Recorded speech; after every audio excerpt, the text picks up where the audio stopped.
ನಮಸ್ಕಾರ ಸ್ನೇಹಿತರೆ, ವಿಜಯ್ ಟೈಮ್ಸ್ಗೆ ಸ್ವಾಗತ. ನಾನು ವಿಜಯಲಕ್ಷ್ಮಿ ಶಿವರೂರು.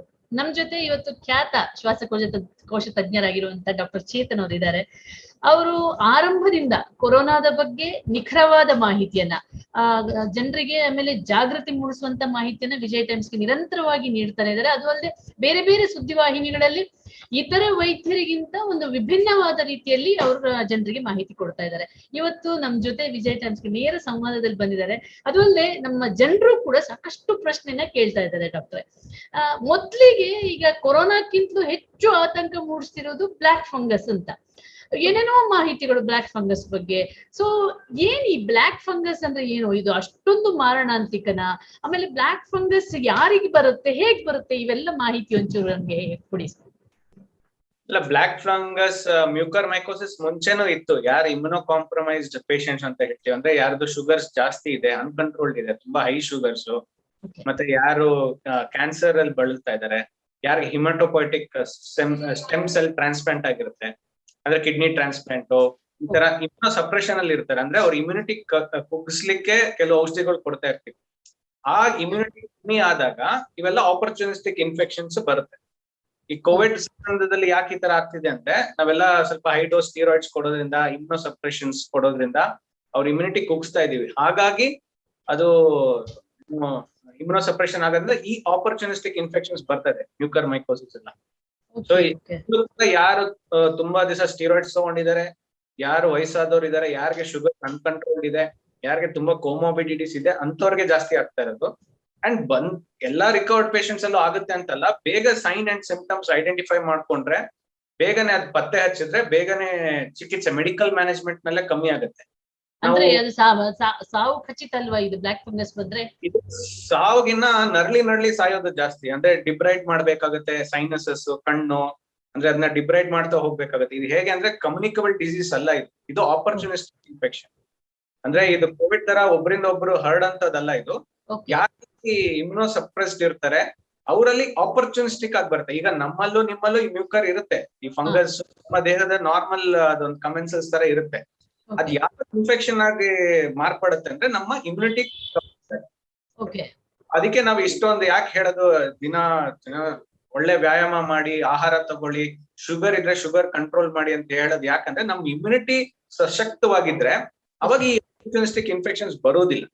ಓಕೆ, ಈಗ ಇನ್ನೊಂದೇನಂದ್ರೆ ನಗರ ಪ್ರದೇಶಗಳಲ್ಲಿ ಸಾಕಷ್ಟು ಅಬ್ಬರ ತೋರಿಸಿದಂತ ಈ ಕೊರೋನಾ ಗ್ರಾಮೀಣ ಭಾಗದಲ್ಲಿ ಈಗ ಜಾಸ್ತಿ ಸ್ಪ್ರೆಡ್ ಆಗ್ತಾ ಇದೆ. ಆಮೇಲೆ ಗ್ರಾಮೀಣ ಭಾಗದಲ್ಲಿ ನಿಮ್ಗೆ ಗೊತ್ತಿದ್ದಾಗೆ ಅಲ್ಲಿ ಹೆಲ್ತ್ ಇನ್ಫ್ರಾಸ್ಟ್ರಕ್ಚರ್ ಅದು ತುಂಬಾನೇ ಇದಿದೆ, ತುಂಬಾನೇ ಕಷ್ಟ. ಅಂದ್ರೆ ಒಂದು ಹೆರಿಗೆ ಮಾಡೋದು ಕೂಡ ಕಷ್ಟ ಇದೆ. ಇಂಥ ಜಾಗದಲ್ಲಿ ಈ ರೀತಿ ಕೊರೋನಾ ಬಂದ್ರೆ ಏನ್ ಮಾಡ್ಬೇಕು? ಗ್ರಾಮೀಣ ಭಾಗದಲ್ಲಿ ಯಾವ ರೀತಿ ಜನ ಚಿಕಿತ್ಸೆಗೆ ಬರ್ಬೇಕು? ಮೇನ್ ಮೊದ್ಲು ಮತ್ತೆ ನಾವು ಜನರಿಗೆ ಸ್ವಲ್ಪ ವೈಜ್ಞಾನಿಕ ವಿಷಯಗಳು ತಿಳಿಸ್ಕೊಳ್ಬೇಕು.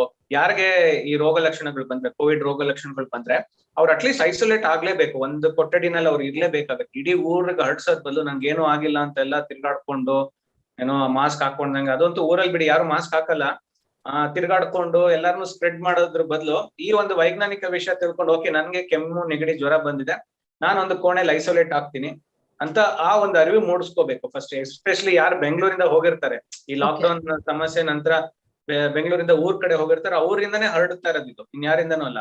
ಮತ್ತೆ ಎಷ್ಟೋ ಜನ ಬೆಂಗಳೂರಲ್ಲಿ ತಂದೆ ತಾಯಿ ಅಂದಿರೋ ಮಕ್ಳಿಗೇನೋ ಆಗ್ಬಿಡುತ್ತೆ ಅಂತ ಮಕ್ಳನ್ನೆಲ್ಲ ಊರಿಗೆ ಬಿಟ್ಬಿಟ್ಟಿರ್ತಾರೆ. ಸೊ ಅವ್ರಿಗೆ ಸಿಂಪ್ಟಮ್ಸ್ ಬಂದಿರೋ 5 ದಿವಸ ಮುಂಚೆನೆ ಮಕ್ಳಿಂದ ಸ್ಪ್ರೆಡ್ ಆಗಿರುತ್ತೆ, ಇಲ್ಲ ಮಕ್ಳಿಂದ ಅವ್ರಿಗೆ ಸ್ಪ್ರೆಡ್ ಆಗಿರುತ್ತೆ, ವೈಸ್ ವರ್ಷ. ಬಟ್ ಅವ್ರು ಚೆನ್ನಾಗಿ ಆಟ ಆಡ್ಕೊಂಡಿರ್ತಾರೆ. ಬಟ್ ಆ ಭಯ, ಆತಂಕ ಯಾವ ಮಟ್ಟಗಿದೆ ಅಂದ್ರೆ ಮಕ್ಳನ್ನೆಲ್ಲ ಊರಿಗೆ ಬಿಟ್ಬಿಡ್ತಾರೆ, ಮಕ್ಕಳು ಸೂಪರ್ ಸ್ಪ್ರೆಡ್ ಮಾಡ್ತಾರೆ ಊರಲ್ಲೆಲ್ಲ. ಅದೇ ಆಗಿರೋದು, ಮಹಾರಾಷ್ಟ್ರದಲ್ಲೂ ಅದೇ ಆಗಿರೋದು, ಈಗ ಕರ್ನಾಟಕ ವಿಷಯದಲ್ಲೂ ಅದೇ ಆಗಿರೋದು. ಫಸ್ಟ್ ಬೆಂಗಳೂರಲ್ಲಿ ಬಂತು, ಈಗ ಎಲ್ಲ ಊರಲ್ಲಿ ಗ್ರಾಮೀಣ ಭಾಗದಲ್ಲಿ ಬರ್ತಾ ಇದೆ. ಈ ಕಾರ್ಮಿಕರು ಹೊರಟಿರೋದು, ಈ ಲಾಕ್ಡೌನ್ ನಲ್ಲಿ ಲೀಜರ್ಗೆ ಅಂತ ಹೋಗಿರ್ತಾರೆ ಊರ್ಗಳ ಕಡೆ, ಮಕ್ಳಿಲ್ಲ, ಈಗ ಸಮ್ಮರ್ ಹಾಲಿಡೇಸ್ ಹೋಗಿರೋದು, ಹೀಗೆ ಸ್ಪ್ರೆಡ್ ಆಗಿರೋದು. ಸೊ ಹಳ್ಳಿ ಕಡೆ ಇದ್ದವ್ರು ಏನ್ ಮಾಡ್ಬೇಕಾಗುತ್ತೆ ಈಗ?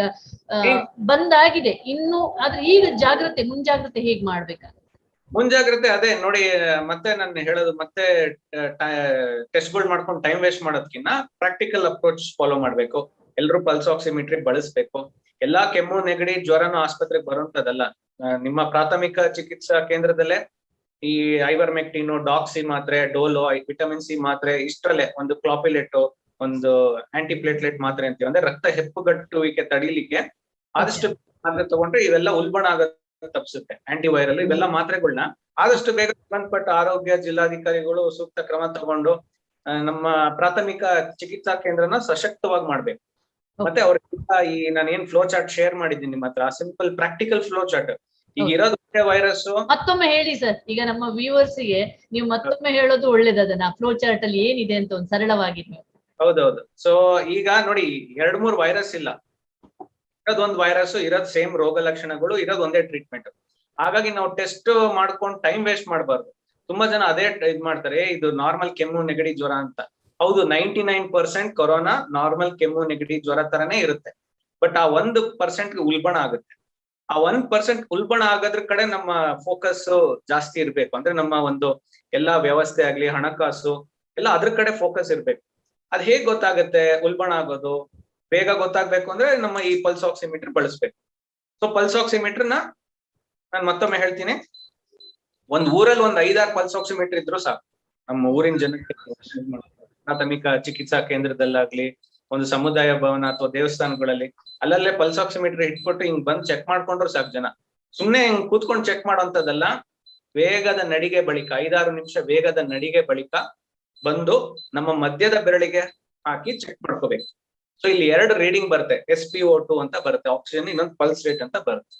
ಇದು ನಾನು 5-6 ನಿಮಿಷ ಫಾಸ್ಟ್ ಆಗಿ ವೇಗದ ನಡಿಗೆ ಬಳಿಕ ಫಾಸ್ಟ್ ಆಗಿ ವಾಕ್ ಮಾಡಿ 5-6 ನಿಮಿಷ ಚೆಕ್ ಮಾಡ್ಕೊಂಡ ನಂತರ 94% 95% ಮೇಲೆ ಇರ್ಬೇಕು any given point of time. ದಿನಕ್ಕೆ 3-4 ಸಲ ಮಾಡ್ಕೊಂಡ್ರೆ ಸರ್. ಸೊ 80 ಎಲ್ಲ ಇದ್ರೆ ಸೀರಿಯಸ್ ಆತರ ಅಲ್ವಾ? ಈಗ ನೋಡಿ 98 ಇದೆ ನಂದು. ಈಗ ಫಾರ್ ಎಕ್ಸಾಂಪಲ್ ನಾನು 5-6 ನಿಮಿಷ ವಾಕ್ ಮಾಡಿ ಬಂದು ನಾನು 98 ಇದೆ ಅನ್ಕೊಳ್ಳಿ, ನನ್ಗೆ ಕೆಮ್ಮು ನೆಗಡಿ ಜ್ವರ ಇದೆ. ಸೊ ಈ ಕೆಮ್ಮು ನೆಗಡಿ ಜ್ವರಕ್ಕೆ ಸೀಮಿತವಾದಂತ ಟ್ರೀಟ್ಮೆಂಟ್ ತಗೊಂಡ್ರೆ ಸಾಕು. ಭಯ ಪಡೋದ್ ಬೇಕು, ಕೊರೋನಾ ಭಯ ಪಡೋದ್ ಬೇಕಾಗಿಲ್ಲ as of now today. But pulse oximetry daily monitor ಮಾಡ್ತಾ ಇರ್ಬೇಕು. ಯಾವ್ದೇ ಪೇಷಂಟ್ ಇದುವರೆಗೂ ಸತ್ತಿರೋರಾಗ್ಲಿ, ಫಸ್ಟ್ ವೇವ್ ಇಂದ ಸೆಕೆಂಡ್ ವೇವ್ ಸತ್ತಿರೋರಾಗ್ಲಿ, ಹಿಂಗೆ ಸ್ಟಾರ್ಟ್ ಆಗೋದು. ಅಂದ್ರೆ ಇವತ್ತು ನಮ್ಗೆ ನೆಗಡಿ, ಕೆಮ್ಮು, ಜ್ವರ, ಸುಸ್ತು ಎಲ್ಲ ಸ್ಟಾರ್ಟ್ ಆಗುತ್ತೆ. ನನ್ನ ಪಲ್ಸ್ ಆಕ್ಸಿಮೆಟ್ರಿ ನಾರ್ಮಲ್ ಇರುತ್ತೆ ಫಸ್ಟ್ ಡೇ, ಹೋಗ್ತಾ ಹೋಗ್ತಾ ಡ್ರಾಪ್ ಆಗುತ್ತೆ. ಬಟ್ ಪ್ರಾಬ್ಲಮ್ ಅಂದ್ರೆ ನಮ್ ಜನರಿಗೆ ಇದ್ರ ಬಗ್ಗೆ ಅರಿವೇ ಗೊತ್ತಿಲ್ಲ. ಪಲ್ಸ್ ಆಕ್ಸಿಮೆಟ್ರಿ ಅಂದ್ರೆ ಏನೊಂದು ಗೊತ್ತಿಲ್ಲ. ಯಾಕಂದ್ರೆ ನಾವು ಪಾಲಿಸೀಸ್ ನಲ್ಲೂ ಸ್ಟ್ರಾಂಗ್ ಆಗಿ ಎನ್ಫೋರ್ಸ್ ಮಾಡಿಲ್ಲ, ಯಾರು ಹೇಳಿಲ್ಲ. ಮತ್ತೆ ಮಾಧ್ಯಮದಲ್ಲೂ ಅಷ್ಟರ ಮಟ್ಟಿಗೆ ಇದ್ರ ಬಗ್ಗೆ ಜಾಗೃತಿ ಮೂಡಿಸ್ತಾ ಇರೋ ಕಾರಣದಿಂದ ಈ ಒಂದು ಸೈಂಟಿಫಿಕ್ ಪ್ರಾಕ್ಟಿಕಲ್ ಅಪ್ರೋಚ್ ಯಾರಿಗೂ ತಿಳಿಸಿ ಹೇಳಿಲ್ಲ. ಸೊ ಸ್ವ್ಯಾಬ್ ಮಾಡಿ ಸ್ವ್ಯಾಬ್ ರಿಪೋರ್ಟ್ ಬಂತು, ಅದ್ರ ರಿಪೋರ್ಟ್ ಪಾಸಿಟಿವ್ ನಲ್ಲೇ ಭಯ ಪಡ್ಕೊಂಡು ಎಷ್ಟೊಂದ್ ಜನ ಸತ್ತಿದ್ದಾರೆ. ಸೊ ಇಲ್ಲಿ ಒಂದು ಅರ್ಥ ಮಾಡ್ಕೋಬೇಕು, ಇವತ್ತಲ್ಲ ನಾಳೆ ಎಲ್ರಿಗೂ ಕೋವಿಡ್ ಬಂದೇ ಬರುತ್ತೆ. ಕಲಿಲೇಬೇಕು ನಾವು, ಬದುಕ್ಲೇಬೇಕು. ಫಸ್ಟ್ ವೇವ್ ಅಲ್ಲಿ ಬಂದಿಲ್ಲ ಅಂದ್ರೆ ಸೆಕೆಂಡ್ ವೇವ್ ಅಲ್ಲಿ ಬರುತ್ತೆ, ಸೆಕೆಂಡ್ ವೇವ್ ಅಲ್ಲಿ ಅಂದ್ರೆ ಥರ್ಡ್ ವೇವ್ ಅಲ್ಲಿ ಬಂದೇ ಬರುತ್ತೆ. ಎಲ್ರು ಹಾಗೆ ಆಗ್ತೀವಿ. That's the natural course. ನಾವು ಇದನ್ನ ಓಡೋಗೋದಲ್ಲ, ಎದುರಿಸ್ಬೇಕು, ಧೈರ್ಯವಾಗಿ ಸೈಂಟಿಫಿಕ್ ಆಗಿ ಎದುರಿಸ್ಬೇಕು, ವೈಜ್ಞಾನಿಕವಾಗಿ. ಸೊ 99% ಗೆ ಮೈಲ್ಡ್ ಎಸಿಂಪ್ಟಮೆಟಿಕ್ ಆಗಿ ರಿಸಾಲ್ವ್ ಆಗುತ್ತೆ. ಆ 1% ಯಾರು ಅಂತ ಗೊತ್ತಾಗಲ್ಲ. ನಾನಾಗಿರ್ಬೋದು, ನೀವಾಗಿರ್ಬೋದು, ಯಾರ್ ಬೇಕಾರಾಗಿರ್ಬೋದು. ಆ 1% ಅದ್ ಹೇಗ್ ಗೊತ್ತಾಗುತ್ತೆ? ನಾವು ಈ ಪಲ್ಸ್ ಆಕ್ಸಿಮೆಟ್ರಿ ಬಳಸೋದ್ರಿಂದ ನಾವು ಬೇಗನೆ ಟ್ರ್ಯಾಕ್ ಮಾಡ್ಬೋದು ಸಿವಿಯರಿಟಿನ. ಬೇಗ ಟ್ರ್ಯಾಕ್ ಮಾಡ್ಬೇಕು ಸ್ಯಾಚುರೇಷನ್. ನೀವು ಕೇಳ್ಬೋದು, ಡಾಕ್ಟರ್ ಯಾಕೆ ನೀವು ಇಷ್ಟೊಂದು ಒತ್ತು ಹೇಳ್ತಿದ್ದೀರಾ ಪಲ್ಸ್ ಆಕ್ಸಿಮೆಟ್ರಿಗೆ ಅಂತ. ಅಲ್ಲ, ಅದು ಅದೇ ರೀತಿ ಇನ್ನೆಂದು ಯಾರೋ ಹೇಳಿದ್ರು, ನಾನು ಅವತ್ತೊಮ್ಮೆ ಇದೇ ರೀತಿ ಇದನ್ನು ಒತ್ತು ಹೇಳೋದಕ್ಕೆ ಅದು ಒಂದು ಮಾಫಿಯಾ ಅನ್ನೋ, ಅದನ್ನು ಕೂಡ ಬಿಸ್ನೆಸ್ ಮಾಡಕ್ಕೋಸ್ಕರ ಡಾಕ್ಟರ್ಗಳು ಹೆಚ್ಚು ಒತ್ತು ಕೊಡ್ತಿದ್ದಾರೆ ಅನ್ನುವಂಥದ್ದು. ನಾನು ಅಂತ ಪ್ರೇಕ್ಷಕರಿಗೆಲ್ಲ ಒಂದ್ ಮಾತು ಹೇಳ್ತೀನಿ, ನಾನು ಸಾರ್ವಜನಿಕ ಹಿತಾಸಕ್ತಿ ಹಾಕ್ತೀನಿ ಹೈಕೋರ್ಟ್ ನಲ್ಲಿ. ಮತ್ತೆ ಪಲ್ಸ್ ಆಕ್ಸಿಮೀಟರ್ ಮಾಫಿಯಾ ಮಾಡಬಾರ್ದು, ಅದಕ್ಕೂ ಕಡಿವಾಣ ಹಾಕ್ಬೇಕು ಅಂತಾನು ಒಂದು ಮಾತು ಹಾಕ್ತಿದ್ದೀನಿ. ಸೊ ನನ್ಗೆ ಯಾವ್ದೇ ರೀತಿ ಪಲ್ಸ್ ಆಕ್ಸಿಮೀಟರ್ ಕಂಪನಿ ಜೊತೆ ಟೈ ಅಪ್ ಇಲ್ಲ, ಫಾರ್ ಯುವರ್ ಇನ್ಫಾರ್ಮೇಶನ್. ಯಾಕೆಂದ್ರೆ ನಾವು ಶ್ವಾಸಕೋಶ ತಜ್ಞರು ಇದನ್ನ ಫಸ್ಟ್ ಇಂದ ಬಳಸ್ತಾ ಇದೀವಿ, ಇದ್ರ ಮಹತ್ವ ಚೆನ್ನಾಗಿ ಗೊತ್ತು. ಬಹಳ ಕಮ್ಮಿ ಇದಾರೆ ನಮ್ಮ ರಾಜ್ಯದಲ್ಲಿ. ಮತ್ತೆ ಶ್ವಾಸಕೋಶದ ಕಾಯಿಲೆಗಳ ಬಗ್ಗೆನೇ ಅರಿವು ಕಮ್ಮಿ ಇದೆ ಇನ್ ಜನರಲ್ ಎಲ್ಲ ಡಾಕ್ಟರ್ಸ್ ಅಲ್ಲಿ ಮತ್ತೆ ಜನರಲ್ಲಿ.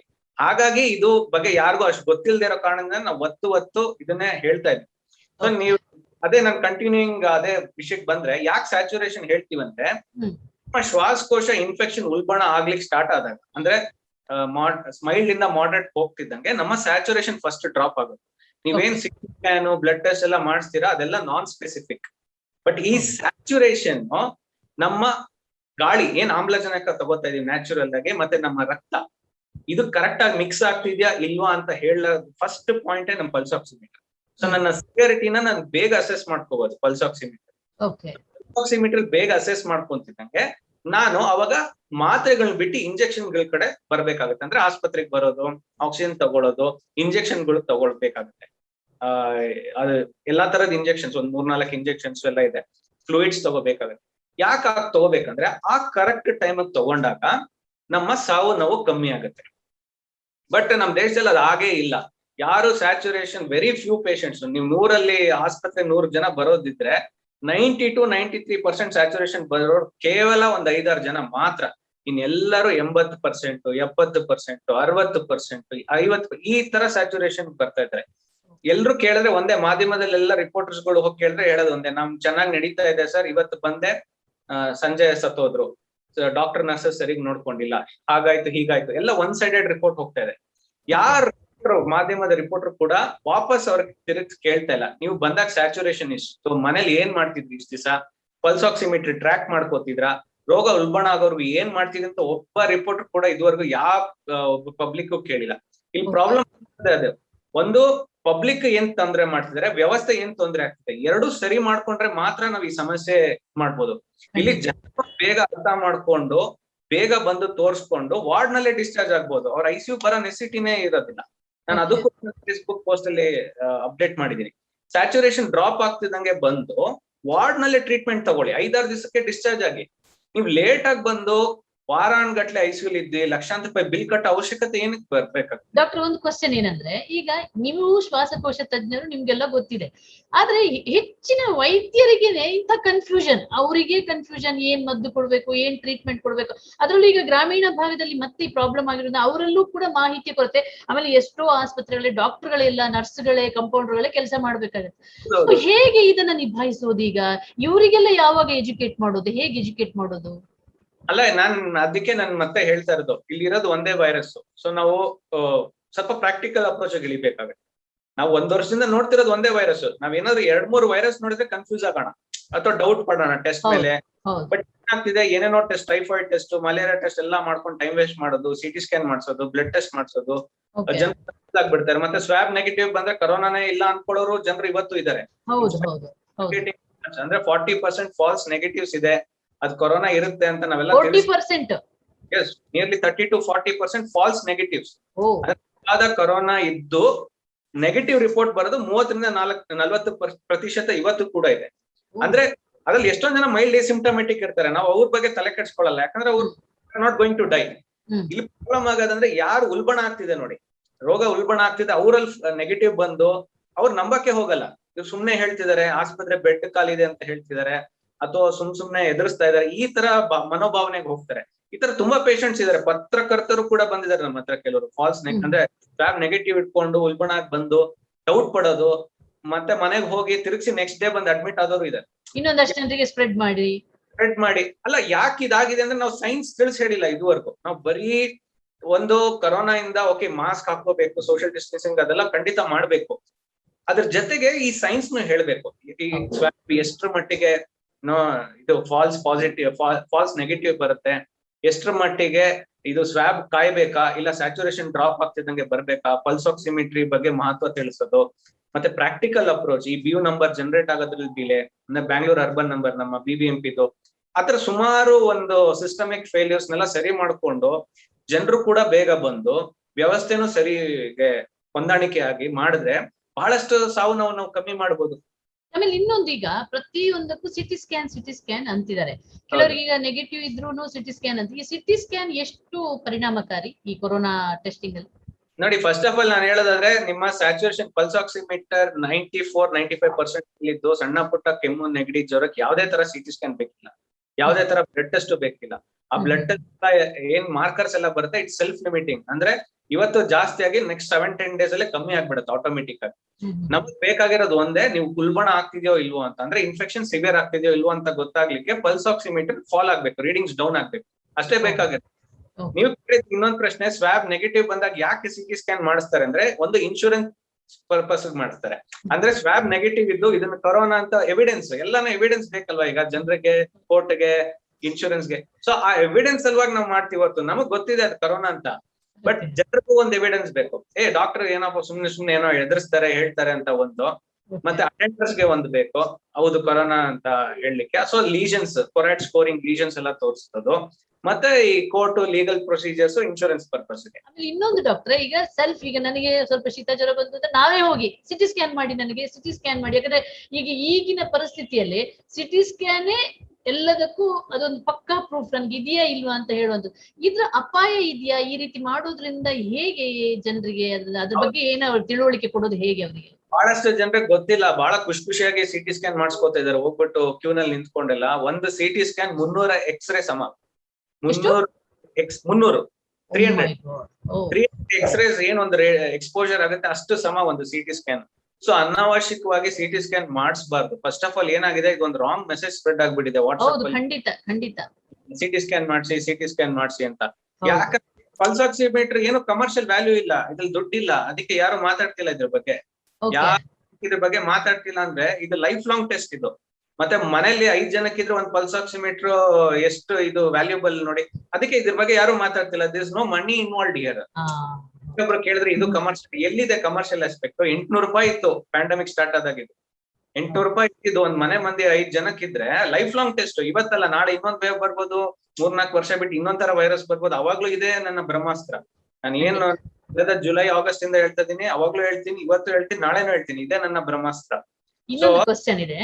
ಈಗ ಶ್ವಾಸಕೋಶದ ಅಲರ್ಜಿ ಇದೆ, ಫಂಗಲ್ ಇನ್ಫೆಕ್ಷನ್ ಆದಾಗ ಕೊರೋನಾ ಎಷ್ಟು ಇಫೆಕ್ಟ್ ಮಾಡುತ್ತೆ ಅಂತ, ಈಗ ನಾರ್ಮಲ್ ಆಗಿ ಇಷ್ಟೆಲ್ಲ ಇದ್ದಾಗ ಕೊರೋನಾ ಅಟ್ಯಾಕ್ ಆಗೋ ಚಾನ್ಸಸ್ ಇರುತ್ತಾ ಅಂತ ಕೇಳ್ತಿದ್ದಾರೆ ಒಬ್ರು. ನೋಡಿ, ಯೂಶಲಿ ಶ್ವಾಸಕೋಶ ಸಮಸ್ಯೆಯಿಂದ ಬಳಲ್ತಾ ಇರೋರ್ಗೆ ಅಷ್ಟಾಗಿ ಉಲ್ಬಣ ಆಗಲ್ಲ, ಯಾಕಂದ್ರೆ ಅವ್ರಲ್ಲಿ ಆಲ್ರೆಡಿ ಇಮ್ಯುನೋ ಮಾಡ್ಯುಲೇಷನ್ ಆಗಿರುತ್ತೆ. ಅಷ್ಟಾಗಿ ಅವ್ರ ಹೈಪರ್ ಇಮ್ಯೂನ್ ರೆಸ್ಪಾನ್ಸ್ ಕೊಡಲ್ಲ. ಯಾರಾದ್ರೂ ಒಬ್ರು ಸಿಪಿಡಿ ಪೇಷಂಟ್ಸ್ ಆಗ್ಲಿ, ಟಿಬಿ ಇಂದ ರಿಕವರ್ ಆದ ಪೇಷಂಟ್ಸ್ ಆಗ್ಲಿ, ಆಸ್ಮಾ ಪೇಷಂಟ್ಸ್ ಆಗ್ಲಿ, ಅವ್ರಿಗೆ ಜಾಸ್ತಿ ಏನಿದ್ರು ಮೈಲ್ಡ್ ಮಾಡರೇಟ್ ಅಲ್ಲೇ ರಿಸಾಲ್ವ್ ಆಗ್ತಿದ್ದಾರೆ. ಯಾರು ಅಷ್ಟಾಗಿ ಸಿವಿಯರ್ ಆಗಿ ಹೋಗ್ತಿಲ್ಲ. ಇವನ್ ನಾವು ಫಸ್ಟ್ ವೇವ್ ನಲ್ಲೂ ಅದೇ ನೋಡಿದ್ದು. ಜಾಸ್ತಿ ಯಾರು ಉಲ್ಬಣಾಗಿ ಸತ್ತಿದ್ದಾರೆ ಅಂದ್ರೆ ಫ್ರೆಶ್ ಲಂಗ್ಸ್, ಯಾವುದೇ ರೀತಿ ಶ್ವಾಸಕೋಶ ಸಂಬಂಧಿ ಕಾಯಿಲೆ ಇಲ್ಲ, ಯಾವುದೇ ರೀತಿ ಒಂದು ಮುಂಚೆ ಯಾವುದೇ ರೀತಿ ಬಳಲ್ದೇ ಇರೋರೆ ಈ ಸಲ ಇನ್ಫೆಕ್ಷನ್ ಉಲ್ಬಣ ಆಗಿ ಜಾಸ್ತಿ ಇದಾಗಿರೋದು. ಅಂಡ್ ಮತ್ತೆ ಎಲ್ರು ಅದೇ ತಪ್ಪು ಮಾಡಿರೋದೆ, ಸ್ಯಾಚುರೇಷನ್ ಟ್ರ್ಯಾಕ್ ಮಾಡಿಲ್ಲ, ಲೇಟ್ ಆಗೇ ಬಂದು ಇದಾಗಿರೋದು. ಎಲ್ಲರೂ 93-94% ಎಲ್ಲ ಬರ್ತಾರೆ ನೋಡಿ, ಅವ್ರು ಚೆನ್ನಾಗಿ ರಿಕವರ್ ಆಗಿ ವಾರ್ಡ್ ಇಂದಾನೆ ಡಿಸ್ಚಾರ್ಜ್ ಆಗ್ಬಿಡ್ತಾರೆ 5-6 ಡೇಸ್. ಪ್ರಾಬ್ಲಮ್ ಆಗ ತುಂಬಾ ಲೇಟ್ ಆಗಿ ಬರ್ತಾರೆ, ಡಿಸ್ಚಾರ್ಜ್ ಆಗ್ತಾರೆ. ಇಲ್ಲ ಆಕ್ಸಿಜನ್ ಮೇಲೆ ಡಿಪೆಂಡ್ ಆಗ್ತಾರೆ ತಿಂಗಳಾನ್ಗಟ್ಲೆ, ಕಾನ್ಸಂಟ್ರೇಟರ್ ಬರ್ಬೇಕಾಗುತ್ತೆ, ಮನೇಲೂ ಅವ್ರು ಕಾನ್ಸಂಟ್ರೇಟರ್ ಮೇಲೆ ಡಿಪೆಂಡ್ ಇರ್ತಾರೆ. ಇಲ್ಲ ಫೈನಲಿ ಅದೇ ಆಗುತ್ತೆ. ಅದೀಗ ಹೋಮ್ ಐಸೋಲೇಷನ್ ಅಂತೀವಲ್ಲ, ಈಗ ಹೋಮ್ ಐಸೋಲೇಷನ್ ಅಲ್ಲಿ ಈಗ ನನಗೆ ಅದೇ ನೀವ್ ಹೇಳ್ದಂಗೆ ನನ್ನ ಹತ್ರ ಪಲ್ಸ್ ಆಕ್ಸಿಮೀಟರ್ ಇದ್ರೆ ಮಾತ್ರ ನನ್ನ ಸ್ಯಾಚುರೇಷನ್ ಏನಾಗಿದೆ ಅಂತ ಗೊತ್ತಾಗುತ್ತೆ. ಸುಮ್ನೆ ಇದು ಇಡದೆ ನೀನು ಹೋಮ್ ಐಸೋಲೇಷನ್ ಆಗಿ ಕಷಾಯ, ಬಿಸಿ ಬಿಸಿ ನೀರು, ಗಂಜಿ ಅಂತ ಹೇಳ್ಕೊಂಡಿದ್ರೆ ಸ್ಯಾಚುರೇಷನ್ ಕಡಿಮೆ ಆಗ್ತಿದ್ರು ನಿಂಗೆ ಗೊತ್ತಾಗಲ್ಲ. ಕೊನೆಗೆ ಉಸಿರಾಟ ತೊಂದರೆ ಆದಾಗಲೇ ಸಮಸ್ಯೆ ಆಗುವಾಗ ಪ್ರಾಬ್ಲಮ್ ಆಗೋದು. ನಾನು ಅದೇ ಹೇಳ್ತಾ ಇರೋದು, ಯಾರೇ ಸತ್ತಿರೋ ಪೇಷಂಟ್ಸ್ ಇದುವರೆಗೂ ಎಲ್ರು ಹಿಂಗೆ ಸ್ಟಾರ್ಟ್ ಆಗೋದು. Everyone moving from mild to moderate and severe. ಯಾರು ನೇರವಾಗಿ ಇವತ್ತು ಜ್ವರ ಬಂದ್ ನಾಳೆ ಐಸಿಯು ಬರಲ್ಲ. ಇದು ಒಂದು ಮಿಸ್ಇನ್ಫಾರ್ಮೇಶನ್ ಸ್ಪ್ರೆಡ್ ಆಗಿರೋದು ಮೀಡಿಯಾದಲ್ಲಾಗ್ಲಿ. ಒಬ್ರು ಅದೇ ನಾನು ಹೇಳದ್ನಲ್ಲ ಅವಾಗಲೇ, ರಿಪೋರ್ಟರ್ಸ್ ಎಲ್ಲ ಹೋಗಿ ಕೇಳೋದು, ಚೆನ್ನಾಗಿದ್ರು ಸರ್ ಹಿಂಗೆ ಕರ್ಕೊಂಡ್ ಬಂದ್ರಿ, ಸತ್ತೋದ್ರು, ಸರಿಗ್ ನೋಡಿಲ್ಲ ಡಾಕ್ಟರ್ಸ್ ನರ್ಸಸ್ ಆಸ್ಪತ್ರೆಯಲ್ಲಿ. ಇದೇ ಮಿಸ್ಇನ್ಫಾರ್ಮೇಶನ್ ನಾವು ಸ್ಪ್ರೆಡ್ ಮಾಡ್ತಿರೋದು. ಆ 7 ದಿವಸ ಮುಂಚೆ ಏನಾಯ್ತು ಅಂತ ಯಾರು ರಿಪೋರ್ಟರ್ ಕೇಳಲಿ ಬೇಕಿರೋ ಪೇಷಂಟ್ಸ್ಗೆ, ಅವಾಗ ಗೊತ್ತಾಗತ್ತೆ ಹಿಸ್ಟ್ರಿ. ಅವ್ರಿಗೆ ಜ್ವರ ಬಂದಿರುತ್ತೆ, ಗಂಟ್ಲು ನೋವು ಇರುತ್ತೆ, ಸುಸ್ತಿರುತ್ತೆ, ಸ್ಯಾಚುರೇಷನ್ ಸ್ಟಾರ್ಟಿಂಗ್ 98-97 ಹಿಂಗೆ ಡ್ರಾಪ್ ಆಗಿ 92-92 80 ಹಿಂಗೆ ಬರುತ್ತೆ. ಎಷ್ಟು ಕಡಿಮೆ ಆದಾಗ ಒಬ್ಬ ಬರ್ಬೇಕಾಗುತ್ತೆ ಹಾಸ್ಪಿಟಲ್? ಅದೇ ಮ್ಯಾಮ್, ಆ ಫ್ಲೋ ಚಾರ್ಟ್ ಅಲ್ಲಿ ಕ್ಲಿಯರ್ ಆಗಿ ನಾನು ಎಕ್ಸ್ಪ್ಲೇನ್ ಮಾಡಿದೀನಿ ನೋಡಿ. 94%, 94 ಅಂದ್ರೆ ಫಾರ್ ಎಕ್ಸಾಂಪಲ್ ಇವತ್ತು ನಂದು 98 ಇದೆ ಅನ್ಕೊಳ್ಳಿ, ಓಕೆ, ಇನ್ನ 4% ಸಡನ್ ಡ್ರಾಪ್ ಆಯ್ತು ಅನ್ಕೊಳ್ಳಿ. ಅಂದ್ರೆ ಇವತ್ತು ನಾನು 5-6 ನಿಮಿಷ ಫಾಸ್ಟ್ ಆಗಿ ವಾಕ್ ಮಾಡಿದೀನಿ, ನನಗೆ ನೆಗಟಿವ್ ಸುಸ್ತೆಲ್ಲ ಇದೆ.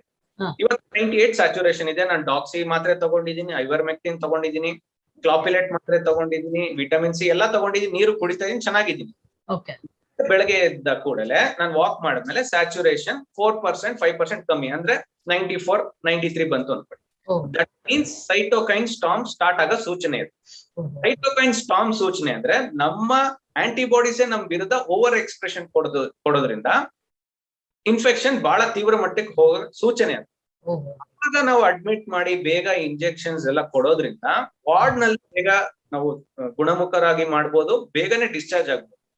ಬಟ್ ಈ ಒಂದು ಸೈಂಟಿಫಿಕ್ ಅರಿವಿದೆಯಲ್ಲ, ಈ ಒಂದು simple science pulse oximeter use ಮಾಡ್ಕೊಂಡು ಮತ್ತೆ ರೋಗ ಲಕ್ಷಣಗಳು ಉಲ್ಬಣ ಆಗೋದು ಇದೆಯಲ್ಲ, ಈ ಒಂದು ಅರಿವಿಕೆ ಯಾರು ಕೂಡ ಅದನ್ನ ಇದು ಮಾಡಿಲ್ಲ. ಅದೇ ನಂಗೆ ತುಂಬಾ ಬಹಳ ಬೇಜಾರಾಗಿರೋದು ನಮ್ ದೇಶದಲ್ಲಿ ನಾವ್ ಏನೇನೋ ದೊಡ್ಡ ದೊಡ್ಡ ಎಲ್ಲ ಮಾತಾಡಿದೀವಿ, ಅದ್ ಮಾಡಿ ಇದ್ ಮಾಡಿ ಅಂತೀವಿ. ಈ ಒಂದು ಸಿಂಪಲ್ ಫ್ಯಾಕ್ಟ್ ಹೇಗೆ ನಮ್ ಉಲ್ಬಣ ಆಗ್ತಿದೆ ಅಂತ ತಿಳ್ಕೊಳ್ಳೋದು. ಹೋಮ್ ಐಸೋಲೇಷನ್ ಇಂದ ಯಾವಾಗ ಆಸ್ಪತ್ರೆಗೆ ಬರ್ಬೇಕು, ಯಾಕೆ ಬರ್ಬೇಕು, ಸಿಂಪಲ್ ಆಕ್ಚುಲಿ ಅದು ಸಿಂಪಲ್ ಸೈನ್ಸ್. ಎಸ್, ಬಟ್ ಏನಕ್ಕೆ ಅಂತ ಅದೇ ಇದ್ರಲ್ಲಿ ನಾನು ಹೇಳ್ದಂಗೆ ಅಷ್ಟು ಮಣಿ ಇನ್ವಾಲ್ವ್ ಇಲ್ಲ ಇದರಲ್ಲಿ. ಇನ್ನೊಂದು, ಈಗ ಉಸಿರಾಟ ತೊಂದರೆ ಆಯ್ತು ಅಂತಂದಾಗ ಅವ್ನ ಆರಾಮ ಮಾಡ್ಕೊಳ್ಳೋದು ಹೇಗೆ, ಮತ್ತೆ ಯಾವ ರೀತಿ ಪ್ರಥಮ ಚಿಕಿತ್ಸೆ ಮಾಡ್ಕೋಬೇಕು ಬಿಗಿನಿಂಗ್ ಅಲ್ಲ ಅವನಿಗೆ ತೊಂದರೆ ಆಯ್ತು ಅಂತಂದಾಗ? ಹೌದು ನೋಡಿ, ಹೋಮ್ ಐಸೋಲೇಷನ್ ಅಲ್ಲಿ ನೀವು ಪ್ರೋನ್ ವೆಂಟಿಲೇಷನ್ ಮಾಡ್ಬೋದು, ನೀವು ಸಣ್ಣ ಪುಟ್ಟ ಯೋಗ ಇಲ್ಲ ಪ್ರಾಣಾಯಾಮ ಅದೆಲ್ಲ ಮಾಡ್ಕೋಬಹುದು. ಚೆನ್ನಾಗಿ ನೀರ್ ಕುಡಿಬೇಕು, ಮೇನ್ 3-4 ಲೀಟರ್ ನೀರ್ ಕುಡಿಬೇಕು. ಬಿಸಿನೀರೇ ಕುಡಿಬೇಕು ಅಂತಿಲ್ಲ, ನಾರ್ಮಲ್ ನೀರ್ ಕುಡಿದ್ರು ಸಾಕು. ಅದೊಂದು ತಪ್ಪು ಮಾಹಿತಿ, ಬಿಸಿನೀರೇ ಕುಡಿಬೇಕು ಅಂತ. ವೈರಸ್ ಕೊಲ್ಲೋದಕ್ಕೂ ಬಿಸಿನೀರ್ಗೂ ಸಂಬಂಧ ಇಲ್ಲ. ಓಕೆ, ನಾವು ನಾರ್ಮಲ್ ನೀರೇ ಕುಡಿಯೋಣ, ಫಿಲ್ಟರ್ ಒಳ್ಳೆ ನೀರ್ ಕುಡಿಯೋಣ, ಶುದ್ಧವಾದ ನೀರ್. ಬೇಕಾದ್ರೆ ನೀವು ಕಾಯಿಸಿ ಆರಿಸಿ ಕುಡೀರಿ, ತೊಂದ್ರೆ ಇಲ್ಲ. ತುಂಬಾ ಅತಿಯಾಗಿ ಸ್ಟೀಮ್ ತಗೊಳ್ಳೋದು ತಪ್ಪು. ಯಾಕಂದ್ರೆ ಅದೊಂದು ಶುರುವಾಗ್ಬಿಟ್ಟಿದೆ, ಎಲ್ಲಿ ನೋಡಿದ್ರು ಸ್ಟೀಮ್ ಸ್ಟೀಮ್ ಸ್ಟೀಮ್ ಅಂತ. ಅದೆಲ್ಲ ಡ್ರೈ ಆಗುತ್ತೆ, ಮತ್ತೆ ಬರ್ನ್ ಆಗುತ್ತೆ. ನಮ್ದು ನೋಡಿ, ನಮ್ಮ ಒಂದು ಸೈನಸ್ ಆಗ್ಲಿ, ನಮ್ಮ ಒಂದು ಶ್ವಾಸಕೋಶ, ನಾವ್ ಹೇಗೆ ಒಂದು ಚೂಯಿಂಗ್ ಗಮ್ ಬಬಲ್ ಊದ್ದಾಗ ಒಂದು ಸಾಫ್ಟ್ ಆಗಿರುತ್ತೆ, ಅಷ್ಟು ಸೂಕ್ಷ್ಮವಾದ ಇದು. ನಾವ್ ಅದನ್ನ ಅತಿಯಾದ ಶಾಖದಿಂದ ಆಗ್ಲಿ ಅಥವಾ ಅನ್ವಾಂಟೆಡ್ ಮೆಡಿಸಿನ್ಸ್, ನಿಂಬೆ ರಸ ಹಾಕೊಳ್ಳೋದು, ತೆಂಗಿನ ಎಣ್ಣೆ ಇವೆಲ್ಲ ಅನ್ವಾಂಟೆಡ್ ಥಿಂಗ್ಸ್. ನಾವು ಬೇಕಿದ್ರೆ ನಿಮ್ಗೆ ಇಷ್ಟ ಇದ್ರೆ ನಿಂಬೆ ರಸ ಜ್ಯೂಸ್ ಕುಡೀರಿ, ಮೂಸಂಬಿ ಜ್ಯೂಸ್ ಕುಡೀರಿ, vitamin C juice, vitamin C fruits ಎಲ್ಲ ಇರೋ ಜ್ಯೂಸ್ ತಗೊಳ್ಳಿ. ಬಟ್ ತಗೊಳ್ಳೋದು, ಎಣ್ಣೆ ತಗೊಳ್ಳೋದು, ಅದೆಲ್ಲ ನಮ್ ಶ್ವಾಸಕೋಶ ಡ್ಯಾಮೇಜ್ ಮಾಡುತ್ತೆ. ಸೊ ನಾವು ದೇವ್ರು ಕೊಟ್ಟಿರೋ ಶ್ವಾಸಕೋಶನ ನೀಟಾಗಿ ಸ್ವಚ್ಛವಾಗಿ ಕಾಪಾಡ್ಬೇಕು. ಇನ್ಫೆಕ್ಷನ್ ಬಂದಾಗ ಉಲ್ಬಣ ಆಗ್ತಿದ್ದಂಗೆ ಬಂದು ತೋರ್ಸ್ಕೊಂಡ್ರೆ ಆ ಶ್ವಾಸಕೋಶಕ್ಕೆ ಆಗೋ ಡ್ಯಾಮೇಜ್ ಅನ್ನ ತಪ್ಪಿಸ್ಬೇಕು. ಸೊ ಈಗ ನಾನು ಹೇಳಿದ್ನಲ್ಲ, ಸ್ಯಾಚುರೇಷನ್ ಯಾಕೆ ನಾನು ಅಷ್ಟು ಒತ್ತೆ ಹೇಳ್ತಾ ಇದೀನಿ ಅಂದ್ರೆ, ನಮ್ಮ ಲಂಗ್ಸ್ ಗಟ್ಟಿ ಆಗಕ್ ಸ್ಟಾರ್ಟ್ ಆಗೋ ಸೂಚನೆ ಇದ್ದಾಗ ಕೂಡಲೇ ನಾವು ಔಷಧಿ ತಗೊಂಡ್ರೆ ಆ ಮುಂದೆ ಆಗೋ ಡ್ಯಾಮೇಜ್, ಫೈಬ್ರೋಸಿಸ್ ಅಂತ ಏನ್ ಹೇಳ್ತೀವಿ, ಅಂದ್ರೆ ಈಗ ನಾನು ಹೇಳಿದೆ ಚೂಯಿಂಗ್ ಗಮ್ ತರ ಸಾಫ್ಟ್ ಇರೋಂಥದ್ದು ನಂತರ ನಾರು, ತೆಂಗಿನ ನಾರು ರೀತಿ ಗಟ್ಟಿ ಆಗತ್ತೆ. ಇದು ಕೊರೋನಾದ ಇದು ಎಫೆಕ್ಟ್ ಇಂದ. ನೀವು ಸತ್ತಿರೋ ಪೇಷಂಟ್ ಪೋಸ್ಟ್ ಮಾರ್ಟಮ್ ಮಾಡಿ ನೋಡಿದ್ರೆ ನಾರು ಇಲ್ಲ ಒಂದು ರಬ್ಬರ್ ಟೈರ್ ಅಷ್ಟು ಗಟ್ಟಿ ಆಗಿರುತ್ತೆ ಶ್ವಾಸಕೋಶ. ಎಷ್ಟು ಗಟ್ಟಿ ಆಗಿದೆ ಅಂದ್ರೆ ನಾವು ಅದ್ ಡ್ಯಾಮೇಜ್ ಆಗಿ ಆಗಿ ಆಗಿ ಅದು ಆ ರೀತಿಗೆ ಬಂದಿದೆ. ಸೊ ಅದನ್ನ ತಡಿಬೇಕಂದ್ರೆ ನಾವು ಆ 93-94% ನಮ್ ಮುನ್ಸೂಚನೆ ಸಿಗತ್ ನೋಡಿ, ಅವಾಗ್ಲೇ. ಬಟ್ ನಾವ್ ಯಾಕೆ ಮಾಡ್ತಿಲ್ಲ ಹೇಳಿ? ನನ್ನ ಸ್ವ್ಯಾಬ್ ಬಂದಿಲ್ಲ, ನನ್ನ ಸ್ವ್ಯಾಬ್ ರಿಪೋರ್ಟ್ ಬಂದಿಲ್ಲ, ನಾನು CT ಸ್ಕ್ಯಾನ್ ಮಾಡ್ಸೇ ಕನ್ಫರ್ಮ್ ಮಾಡ್ಕೋತೀನಿ, ಬ್ಲಡ್ ಟೆಸ್ಟ್ ಮಾಡೇ ಕನ್ಫರ್ಮ್ ಮಾಡ್ಕೋತೀನಿ, ವ್ಯೂ ನಂಬರ್ ಬಂದಿಲ್ಲ, ಸ್ವ್ಯಾಬ್ ನೆಗೆಟಿವ್, ಕೊರೋನಾನೇ ಅಲ್ಲ, ಕೊರೋನಾ ಫೇಕ್, ಈ ಅಪನಂಬಿಕೆ ಅನುಮಾನಗಳು ಮತ್ತೆ ಆಸ್ಪತ್ರೆಗೆ ಬಂದ್ರೆ ನಂಗೆ ಬಿಲ್ ಕಟ್ಟಕ್ ಆಗಲ್ಲ. ಕರೆಕ್ಟ್, ಇದು ನನ್ನ ಒಂದು ಸಾರ್ವಜನಿಕ ಹಿತಾಸಕ್ತಿದು ಒಂದು ಪಾಯಿಂಟ್. ನಾನ್ ಕೇಳ್ಕೊಂಡಿದ್ದೆ, ಇಲ್ಲ ಎಲ್ರೂ ಇನ್ಶೂರೆನ್ಸ್ ತಗೋಬೇಕು, ಇಲ್ಲ ಆ ವ್ಯವಸ್ಥೆನೆ ಹಾಗೆ ಮಾಡ್ಬೇಕು. ಉಲ್ಬಣ ಆಗ್ತಿದ್ದಂಗೆ ಬೆಡ್ ಸಿಗೋಂಥದ್ದು, ಆಕ್ಸಿಜನ್ ಸಿಗೋಂಥದ್ದು, ನರ್ಸು ಡಾಕ್ಟರ್ ಎಲ್ಲಾನು ಸಿಗೋಂತ ವ್ಯವಸ್ಥೆ ಆಗ್ಬೇಕು. ಮತ್ ಜನನು ಸೈಂಟಿಫಿಕ್ ಆಗಿ ಮೂವ್ ಆಗ್ಬೇಕು. ಅವಾಗ್ಲೇ ಇದನ್ನ ನಾವು ಸಕ್ಸಸ್ಫುಲ್ ಆಗಿ ಹೀಲ್ ಆಗೋದು. ಇಲ್ಲಿ ಎರಡೂ ಆಗ್ತಿಲ್ಲ, ಜನರನ್ನು ವೈಜ್ಞಾನಿಕವಾಗಿ ತಗೋತಿಲ್ಲ, ವ್ಯವಸ್ಥೆನೂ ಈ ರೀತಿ ಇರೋದ್ರಿಂದ ಈ ಪ್ರಾಬ್ಲಮ್ ಇಂದಾನೆ ಹಿಂಗ್ ಆಗ್ತಿರೋದು. ಇಲ್ಲಿ ಯಾರು ಜವಾಬ್ದಾರ ಅಲ್ಲ, ಇಲ್ಲಿ ಎಲ್ರೂ ಜವಾಬ್ದಾರೆ. ಇಲ್ಲಿ ಅದ ಮೊದಲ ಅಲೆ ಬಂದಾಗ್ಲೇ ಈ ಸೈನ್ಸ್ ಅನ್ನ ಕರೆಕ್ಟ್ ಆಗಿ ತಿಳಿ ಹೇಳಿ ಅದಕ್ಕೊಂದು ವ್ಯವಸ್ಥೆ ಮಾಡಿದ್ರೆ ಇಷ್ಟು ಸಾವು ನೋವು ಹೆಣಗಳ ಮೆರವಣಿಗೆ ಆಗ್ತಿರ್ಲಿಲ್ಲ ಖಂಡಿತವಾಗ್ಲು ಅಲ್ವಾ? ನಾನು ಅದೇ ಹೇಳ್ತೀನಿ ಮ್ಯಾಮ್. ನೋಡಿ, ಇಷ್ಟು ನಾವು swab test, mass swab testing ಮಾಡಿಸಿದೀವಿ, ಕಂಟೈನ್ಮೆಂಟ್ ಝೋನ್ ಮಾಡಿದ್ವಿ, ಸೀಲ್ ಡೌನ್ ಮಾಡಿದ್ವಿ. ನಾವೇನಾದ್ರು ಸ್ಪ್ರೆಡ್ ತಡಿಲಿಕ್ಕೆ ಆಯ್ತಾ? ಖಂಡಿತ ಇಲ್ಲ, ಮುಂದೆನೂ ತಡೆಯಕ್ ಆಗಲ್ಲ ಅದು. ನಾವೇನಾದ್ರು ಸಾಯೋರ್ ತಪ್ಸ್ಲಿಕ್ಕೆ ಆಯ್ತಾ? ಇಲ್ಲ. ನಾವು ಎಲ್ಲಿ ಖರ್ಚು ಮಾಡ್ಬೇಕು? ನಾವು ಅದೇ ಬೆಡ್ಸ್, ಆಕ್ಸಿಜನ್ ಪ್ಲಾಂಟ್ಸ್, ನರ್ಸಸ್, ಹಳ್ಳಿ ಗಲ್ಲಿಗಳಲ್ಲಿ ಹೆಲ್ತ್ ಇನ್ಫ್ರಾಸ್ಟ್ರಕ್ಚರ್ ಮುಟ್ಟಬೇಕು. ಈ ಸೈನ್ಸ್ ಅರ್ಥ ಆಗ್ಬೇಕು. ಮತ್ತೆ ಯಾರಾದ್ರೂ ಒಂದು ಪರ್ಸನ್ ಉಲ್ಬಣ್ಣ ವಿತ್-ಇನ್ 1 hour 2 hours ಅಲ್ಲಿ ನಿಯರ್ ಬೈ ಹಾಸ್ಪಿಟಲ್ ಬರುವಂತ ಸೇವೆಗಳು ಇರ್ಬೇಕು. ಕರಪ್ಷನ್ ಫ್ರೀ ಅಡ್ಮಿನಿಸ್ಟ್ರೇಷನ್ ಇರ್ಬೇಕು. ಈ ಪೇಷಂಟ್ಸ್ ಗೊಂದಲ ಇರಬಾರ್ದು. ಇವತ್ತು ಅವ್ರಿಗೆ ಉಲ್ಬಣ ಆಯ್ತು, ಕಾಲ್ ಮಾಡಿ ಇಮಿಡಿಯೇಟ್ 1 or 2 hours ನಲ್ಲಿ ಬೆಡ್ ಸಿಗುವಂತದ್ದು. ಅಂದ್ರೆ ಒಂದು ಸ್ಪಷ್ಟವಾದ ಮಾಹಿತಿ ಇರ್ಬೇಕು, ಕನ್ಫ್ಯೂಷನ್ ಇರಬಾರ್ದು. ಜನರನ್ನ ತುಂಬಾ ಹೌದು ಇದ್ ಮಾಡ್ಸ್ಕೊಂಡ್ ಬನ್ನಿ, ಅದ್ ಮಾಡ್ಸ್ಕೊಂಡ್ ಬನ್ನಿ ಅಂತ ಅಲ್ಲಿ ಇಲ್ಲಿ ಹೋಗೋದು, ತಗೊಂಬ ಅನ್ನೋದು, ಇದು ಏನಾಗುತ್ತೆ, ಜನರಿಗೆ ಫ್ರಸ್ಟ್ರೇಟ್ ಆಗ್ಬಿಡ್ತಾರೆ. ಆಮೇಲೆ ಇನ್ನೊಂದು ಕ್ವಶನ್ ಇದೆ, ಈಗ ಒಳ್ಳೆ ಕ್ವಶನ್ ಇದೆ. ಒಬ್ರಿಗೆ 47 ವರ್ಷ, ಉಬ್ಬಸ ಇದೆಯಂತೆ, ರಕ್ತಹೀನತೆ ಇದೆ, ಹಾರ್ಟ್ ಪ್ರಾಬ್ಲಮ್ ಇದೆ. ಅವರು ಒಂದು ಕ್ವಶನ್ ಕೇಳ್ತಿದ್ದಾರೆ, ವ್ಯಾಕ್ಸಿನೇಷನ್ ಮಾಡ್ಕೋಬಹುದು. ಈಗ ವ್ಯಾಕ್ಸಿನೇಷನ್ ಬಗ್ಗೆ ಸಿಕ್ಕಾಪಟ್ಟೆ ಚರ್ಚೆ ಇರೋದ್ರಿಂದ ನಾನು ಇನ್ನೊಂದ್ 2-3 ವ್ಯಾಕ್ಸಿನೇಷನ್ ಬಗ್ಗೆ ಚರ್ಚೆ, ಅವ್ರು ವ್ಯಾಕ್ಸಿನೇಷನ್ ತಗೋಬಹುದಾ ಅಂತ ಕೇಳ್ತಾ ಇದ್ದಾರೆ. ಅವ್ರಿಗೆ ಮುಂಚೆ ಕೋವಿಡ್ ಇನ್ಫೆಕ್ಷನ್ ಬಂದಿತ್ತಾ? ಇಲ್ಲ, ಏನಿಲ್ಲ. ಈ ವ್ಯಾಕ್ಸಿನೇಷನ್ ಎಲ್ಲ ಕಡೆ ಮಾಡ್ಲೇಬೇಕು ಅಂತಿದೆಯಲ್ಲ, ನನಗೆ ಉಬ್ಬಸ ಇದೆ, ರಕ್ತಹೀನತೆ ಇದೆ, ಹಾರ್ಟ್ ಸಮಸ್ಯೆ ಇದೆ, ಇದೆಲ್ಲ ಇರುವಾಗ ನಾನು ತಗೋಬಹುದಾ ಅಂತ ಕೇಳ್ತಿದ್ದೆ. ಇಲ್ಲ, ತಗೋಬಹುದು, ವ್ಯಾಕ್ಸಿನ್ ತಗೋಬಹುದು. ತಗೊಳ್ಳೋದ್ರಲ್ಲಿ ಖಂಡಿತ ತಗೋಬಹುದು. ಇನ್ನು ಅಂದ್ರೆ ವ್ಯಾಕ್ಸಿನ್ ಕಾರ್ ಸೀಟ್ ಬೆಲ್ಟ್, ಅದನ್ನ ನೆನ್ಪಿಡ್ಕೋಬೇಕು. ಏನು ಓಕೆ, ಕಾರ್ ಸೀಟ್ ಬೆಲ್ಟ್ ಇದ್ದಂಗೆ. ಎಸ್, ಆಕ್ಸಿಡೆಂಟ್ ನ ತೀವ್ರತೆನ ಕಡಿಮೆ ಮಾಡುತ್ತೆ. ತೀವ್ರತೆ ಕಮ್ಮಿ ಮಾಡುತ್ತೆ. ನೆಕ್ಸ್ಟ್ ಬರೋ ಸ್ಟ್ರೈನ್, ಹೊಸ ಸ್ಟ್ರೈನ್ಸ್ ಇಂದ ಇನ್ಫೆಕ್ಟ್ ಆಗ್ಬೋದು. ಇನ್ಫೆಕ್ಟ್ ಆದ್ರೆ ಮೈಲ್ಡ್ ಮಾಡರೇಟ್ ಗೆ ರಿಸಾಲ್ವ್ ಆಗುತ್ತೆ. ಅದನ್ನ ಅವ್ರ ಪರಿಜ್ಞಾನ ಇದ್ರೆ ಸಾಕಷ್ಟೇ ಅವ್ರಿಗೆ. ಇನ್ನೊಂದು ಕ್ವಶನ್ ಬರ್ತಾ ಇದೆ. ಈಗ ಒಂದು ಡೋಸ್ ತಗೊಂಡಿದ್ದೀನಿ, ಅದಕ್ಕೆ ನೀವು ಕೋವ್ಯಾಕ್ಸ್ ಆದ್ರೆ 6 ವಾರ, ಇದು 4 ವಾರ, ಇದು ಆದ್ರೆ 6 ವಾರ ಅಂತ ಹಿಂಗ್ ಇಟ್ಟಿದ್ದಾರೆ. ಇಲ್ಲೊಂದು ಕ್ವಶನ್ ಕೇಳ್ತಿದ್ದಾರೆ, ವಿದೇಶದಲ್ಲಿ ಈ ಇದಕ್ಕೂ ಟೈಮಿಗೂ ಮತ್ತೆ ಈಗ ಮತ್ತೆ ಹೇಳ್ತಿದ್ದಾರೆ ತೊಂದ್ರೆ ಇಲ್ಲ, ನೀವು 2ನೇ ಡೋಸ್ ಇನ್ನು ಲೇಟ್ ಆಗಿ ತಗೊಂಡ್ರು ಪರವಾಗಿಲ್ಲ ಅಂತ. ಇದು ಕನ್ಫ್ಯೂಷನ್ ತುಂಬಾ ಕ್ರಿಯೇಟ್ ಆಗಿದೆ, ಆತಂಕನೂ ಮೂಡ್ತಾ ಇದೆ ನನಗೆ ಫಸ್ಟ್ ಡೋಸ್ ತಗೊಂಡವ್ರಿಗೆ. ಏನಿದು ಕತೆ ಅಂತ ನಾನು ಹೇಳೋದು, ಆತಂಕ ಪಡೋದು ಬೇಕಾಗಿಲ್ಲ. ಸೆಕೆಂಡ್ ಡೋಸ್ 8 ವೀಕ್ಸ್, ಕೆಲವರು 3 ಮಂತ್ಸ್ ವರ್ಗು ಗ್ಯಾಪ್ ಕೊಟ್ಟಿದ್ದಾರೆ. ಬಹುಶಃ ಕೆಲವು ರೀಸನ್ಸ್ ಇರ್ಬೋದು. ಒಂದು ಇಮ್ಯುನೋಜೆನಿಸಿಟಿ ಡೆವಲಪ್ ಆಗ್ಲಿಕ್ಕೆ ಟೈಮ್ ಕೊಟ್ಟಿರ್ಬೋದು, ಇನ್ನೊಂದು ಸ್ಟಾಕ್ ಇಶ್ಯೂಸ್ ಇರ್ಬೋದು. ಸೊ ಜನರು ಅಷ್ಟೊಂದು ತಲೆ ಕೆಡ್ಸ್ಕೊಳ್ಳೋದು ಬೇಕಾಗಿಲ್ಲ. ನಾನ್ ಹೇಳೋದು, ತುಂಬಾ ಜನ ಪ್ಯಾನಿಕ್ ಇದೆಯಲ್ಲ, ಈ ಅದೇ ಕಾಯಿಲೆ, ಅದೇ ಸಿಂಪಥೆಟಿಕ್ ನರ್ವಸ್ ಹಿಂಜ್ ಅಂತೀವಿ. ಅಂದ್ರೆ ನಮ್ಮ ಪೇಷಂಟ್ಸ್ ಕೂಡ ಯಾರು ಆಸ್ಪತ್ರೆಯಲ್ಲಿ ಇದ್ದಾರೆ, ಒಂದ್ ದಿವಸದಿಂದಾನೇ ನಾನ್ ಸಾಯ್ತೀನಿ, ಆ ಇಂಜೆಕ್ಷನ್ ಕೊಟ್ಟಿಲ್ಲ, ಈ ಇಂಜೆಕ್ಷನ್ ಕೊಟ್ಟಿಲ್ಲ, ಹಿಂಗಾಗ್ಬಿಡುತ್ತೆ, ಹಾಗಾಗ್ಬಿಡುತ್ತೆ ಅಂತ ಒಂದು ನೆಗೆಟಿವ್ ಥಾಟ್ಸ್ ನಲ್ಲೇ ಇರ್ತಾರಲ್ಲ, ಅವ್ರಿಗೆ ಜಾಸ್ತಿ ಸಿವಿಯರ್ ಆಗುತ್ತೆ ಕಾಯಿಲೆ. ಪಾಸಿಟಿವ್ ಆಗಿ, ಶಾಂತವಾಗಿ, ಕಾಮ್ ಆಗಿರ್ತಾರೆ, ಒಂಥರ ಪಾಸಿಟಿವ್ ಮೈಂಡ್ ಸೆಟ್ ಅಲ್ಲಿ ಇರ್ತಾರೆ. ನಾನು ಚೆನ್ನಾಗ್ ಆಗ್ತೀನಿ, ರಿಕವರ್ ಆಗ್ತೀನಿ ಅಂತ ಅವ್ರಿಗೆ ಚೆನ್ನಾಗಿರ್ತಾರೆ. ಆಕ್ಚುಲಿ ನಾನು ಇವನ್ ವ್ಯಾಕ್ಸಿನ್ ವೇಟ್ ಮಾಡ್ತಿರೋರ್ಗು ಹೇಳೋದೇ, ಬಿಟ್ಟು ಕಾಮ್ ಆಗಿರಿ, ನಿಮ್ ಸುರಕ್ಷತೆ ಕ್ರಮಗಳನ್ನ ಪಾಲಿಸಿ, ಸಮಚಿತ್ತರಾಗಿರಿ. ಏನ್ ಸಿಂಡ್ರೋಮಿಕ್ ಅಪ್ರೋಚ್ ನಾನು ಫ್ಲೋ ಚಾರ್ಟ್ ಕೊಟ್ಟಿದ್ದೀನಿ, ಅದನ್ನ ಫಾಲೋ ಮಾಡಿ ಸಾಕು. ನಿಮ್ಮ ಸ್ಯಾಚುರೇಷನ್ 94% ಮೇಲಿದ್ರೆ, ಸಣ್ಣ ಪುಟ್ಟ ನೆಗಡಿ, ಕೆಮ್ಮು, ಜ್ವರಕ್ಕೆ ಹೆದರ್ಬೇಡಿ, ಇನ್ಕ್ಲೂಡಿಂಗ್ ಕೋವಿಡ್ ನಾನು ಹೇಳ್ತಾ ಇರೋದು. ಈಗ ಏನ್ ಮಾಡ್ತಾರೆ ಕೆಲವರು, ಸಣ್ಣ ಪುಟ್ಟಿಗೆ ಕಾಸಿದ್ದವ್ರದ್ದೊಂದು ಸಮಸ್ಯೆ ಆಗಿದೆ. ಅವ್ರಿಗೆ ಕಾಸಿದೆ ಅವ್ರ ಹತ್ರ, ಸಣ್ಣ ಪುಟ್ಟ ಜ್ವರ, ಶೀತ ಬಂದ್ರು ಓಡಿ ಹಾಸ್ಪಿಟಲ್ ಅಲ್ಲಿ ಸಿಟಿ ಸ್ಕ್ಯಾನ್ ಮಾಡಿ ಇದು ಮಾಡಿ, ಇದರಿಂದ ರಶ್ ಜಾಸ್ತಿ ಆಗ್ತಿದೆ ಅನ್ಸುತ್ತಲ್ವಾ? ಹೌದೌದು, ಇದೇನಾಗಿದೆ ನೋಡಿ, ಅಫೋರ್ಡಬಲ್ ಪೀಪಲ್ ಇದೇ ಪ್ರಾಬ್ಲಮ್. ಅವ್ರಿಗೆ ಏನು ಅಂದ್ರೆ ತುಂಬಾ ಕನೆಕ್ಟೆಡ್ ಇರ್ತಾರೆ, ತುಂಬಾ ಒಂದು ಅಟ್ಯಾಚ್ಡ್ ಇರ್ತಾರೆ ಒಂದು ಲೈಫ್ ಮೇಲೆ, ಅವ್ರ ಪ್ರಾಪರ್ಟಿ, ವಾಟ್ ಎವರ್ ಏನೇನೋ ಇಶ್ಯೂಸ್ ಇರ್ಬೋದು ಅವ್ರದ್ದು. ಸೊ ಅವ್ರ ಸಣ್ಣ ಭಯ ಸಾಕು, ಸತ್ತೋಗ್ತೀನಿ ಅಂತ. ಇದೆಲ್ಲ ಮಾಡ್ಸುತ್ತೆ, ಅನ್ಸೈಂಟಿಫಿಕ್ ಥಿಂಗ್ಸ್ ಮಾಡ್ಸುತ್ತೆ. ಅದು ಮೀರಿ ಬೇರೆ ಕಡೆ ಆರ್ಟ್ಸ್ ಕಾಮರ್ಸ್ ಬಂದ್ಬಿಡುತ್ತೆ ಅದು. ಸೊ ಅದೇ ಆಗ್ತದೆ. They don't mind spending for A CT scan, blood test. ಅವ್ರಿಗೆ ನಿಜವಾಗ್ಲೂ ಅವಶ್ಯಕತೆ ಇದ್ದವರು ಆ ಕ್ಯೂ ಅಲ್ಲಿ ಇವ್ರು ನಿಂತಿರ್ತಾನೆ, ಅವ್ರ ಪ್ರಾಣ ಕಳ್ಕೊಳ್ತಾರೆ. ಇನ್ನೊಂದು ಕ್ವಶನ್ ನೋಡಿ, ಏನಾಗುತ್ತೆ, ಎಲ್ರಿಗೂ ಹೌದಲ್ಲಪ್ಪ ಮಾಡಿಸ್ಕೊತಿದ್ದಾರೆ, ಅದ್ ಸೇಫ್ಟಿ. ಸೊ ಹಂಗ್ ಹೊಟ್ಟೋಗುತ್ತೆ ಮೆಸೇಜ್, ಆತರ ಹೊಟ್ಟೋಗುತ್ತೆ. ಇಲ್ಲಿ ಅವರು ಆಕ್ಸಿಜನ್ ಸ್ಯಾಚುರೇಷನ್ ಲೆವೆಲ್ ಎಲ್ಲ ಪಕ್ಕಕ್ಕೆ ಇಟ್ಬಿಟ್ಟು ಬರೀ ಸಿಟಿ ಸ್ಕ್ಯಾನ್ ಮಾಡಿಸು, ಬ್ಲಡ್ ಟೆಸ್ಟ್ ಮಾಡಿಸು.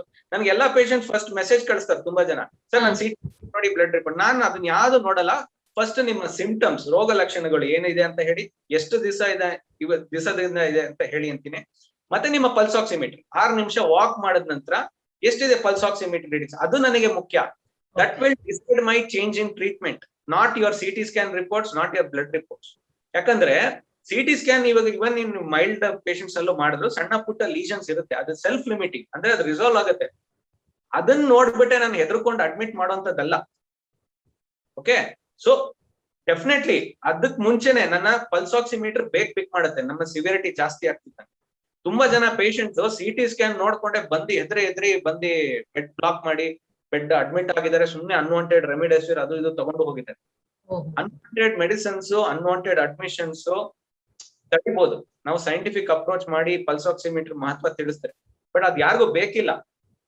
ಬಿಕಾಸ್ ನೋಡಿ, ಯಾರಾದ್ರೂ ಪ್ರಾಫಿಟ್ ಸಿಕ್ತಿದ್ರೆ ಯಾರಾದ್ರೂ ಮಾತಾಡ್ತಾರೆ ಅದ್ರ ಬಗ್ಗೆ? ಮಾತಾಡಲ್ಲ.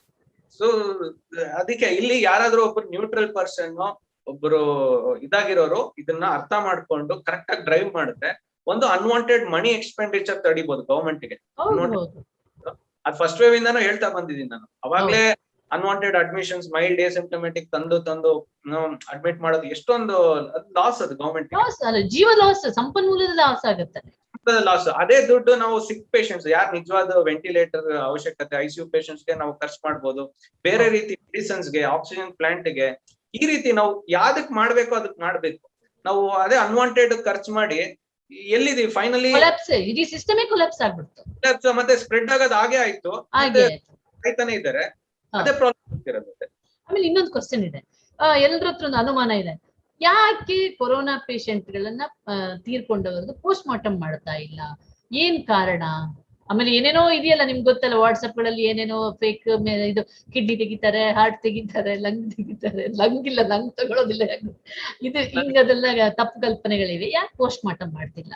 ಇಲ್ಲ, ನಮ್ಮ ಜನರ ಅನುಮಾನಗಳಿಗೆ ಕೊನೆನೇ ಇಲ್ಲ. ಅದು ಬಿಡಿ, ಎಷ್ಟೇ ಈಗ ನಾವು ಎದೆ ಸೀಳಿ ತೋರಿಸಿದ್ರು ಡಾಕ್ಟರ್ ನರ್ಸಸ್ ಅದು ಅನುಮಾನಕ್ಕೆ ಕೊನೆನೇ ಇಲ್ಲ. ಯಾಕಂದ್ರೆ that is how people mind set is. ಯಾರಾದ್ರೂ ಒಂದು ಸುಳ್ಳು ಸುದ್ದಿ ಹರಡಿಸಿದ್ರೆ ಹಾಗೆ ಈಗ ತುಂಬಾ ಬೇಜಾರಾಗುತ್ತೆ ಡಾಕ್ಟರ್ಸ್ ನರ್ಸಸ್ಗೆ ಈ ತರ ಎಲ್ಲ ಸುದ್ದಿ ಕೇಳಿದ್ರೆ.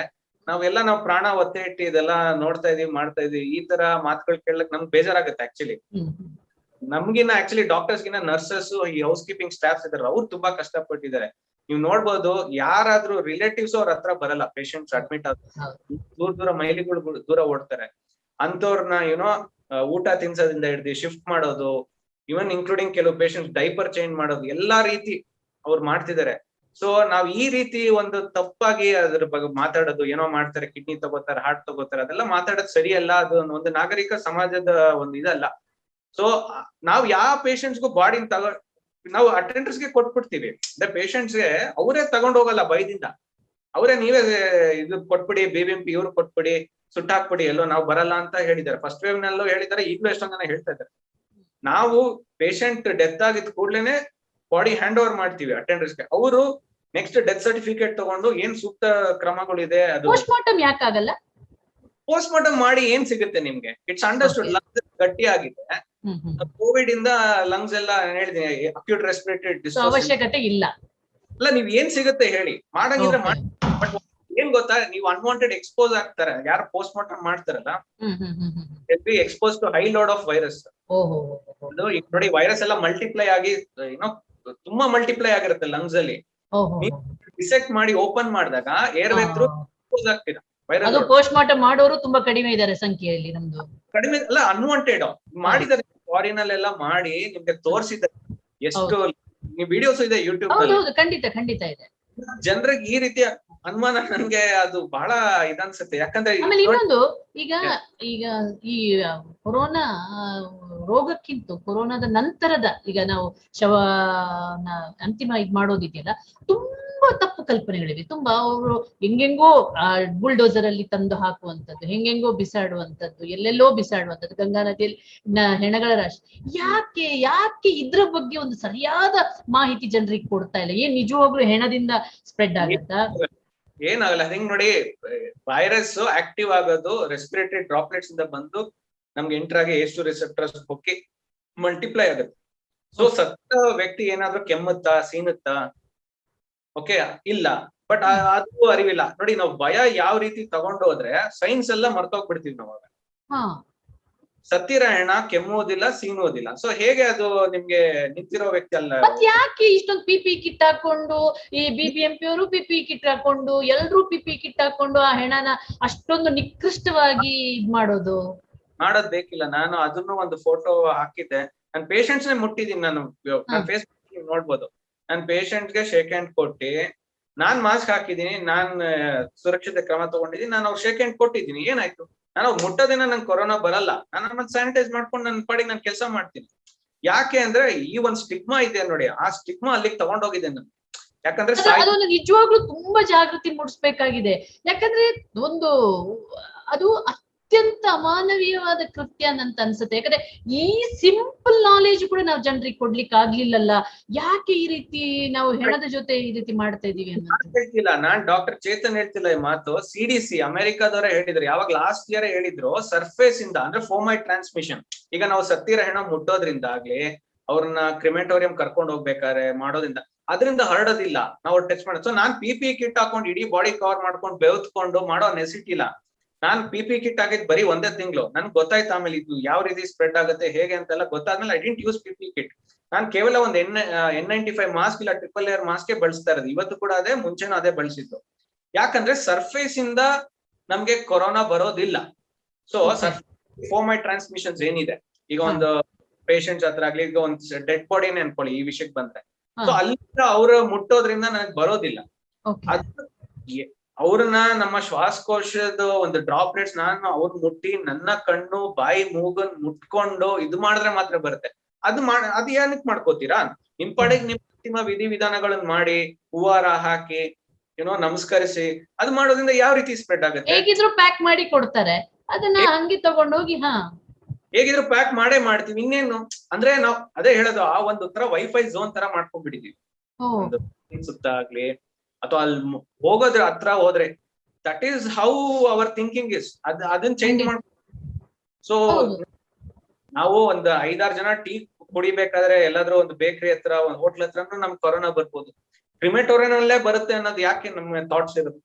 ಸೊ ದಿಸ್ ಇಸ್ ವಾಟ್ ನಾವು ಸೈನ್ಸ್ ಸರಿಯಾಗಿ ಡಿಸ್ಕಸ್ ಮಾಡಿಲ್ಲ, ಹೇಳ್ದೇ ಇರೋ ಕಾರಣದಿಂದ ಹಿಂಗೆಲ್ಲ ಆಗ್ತಿರೋದು.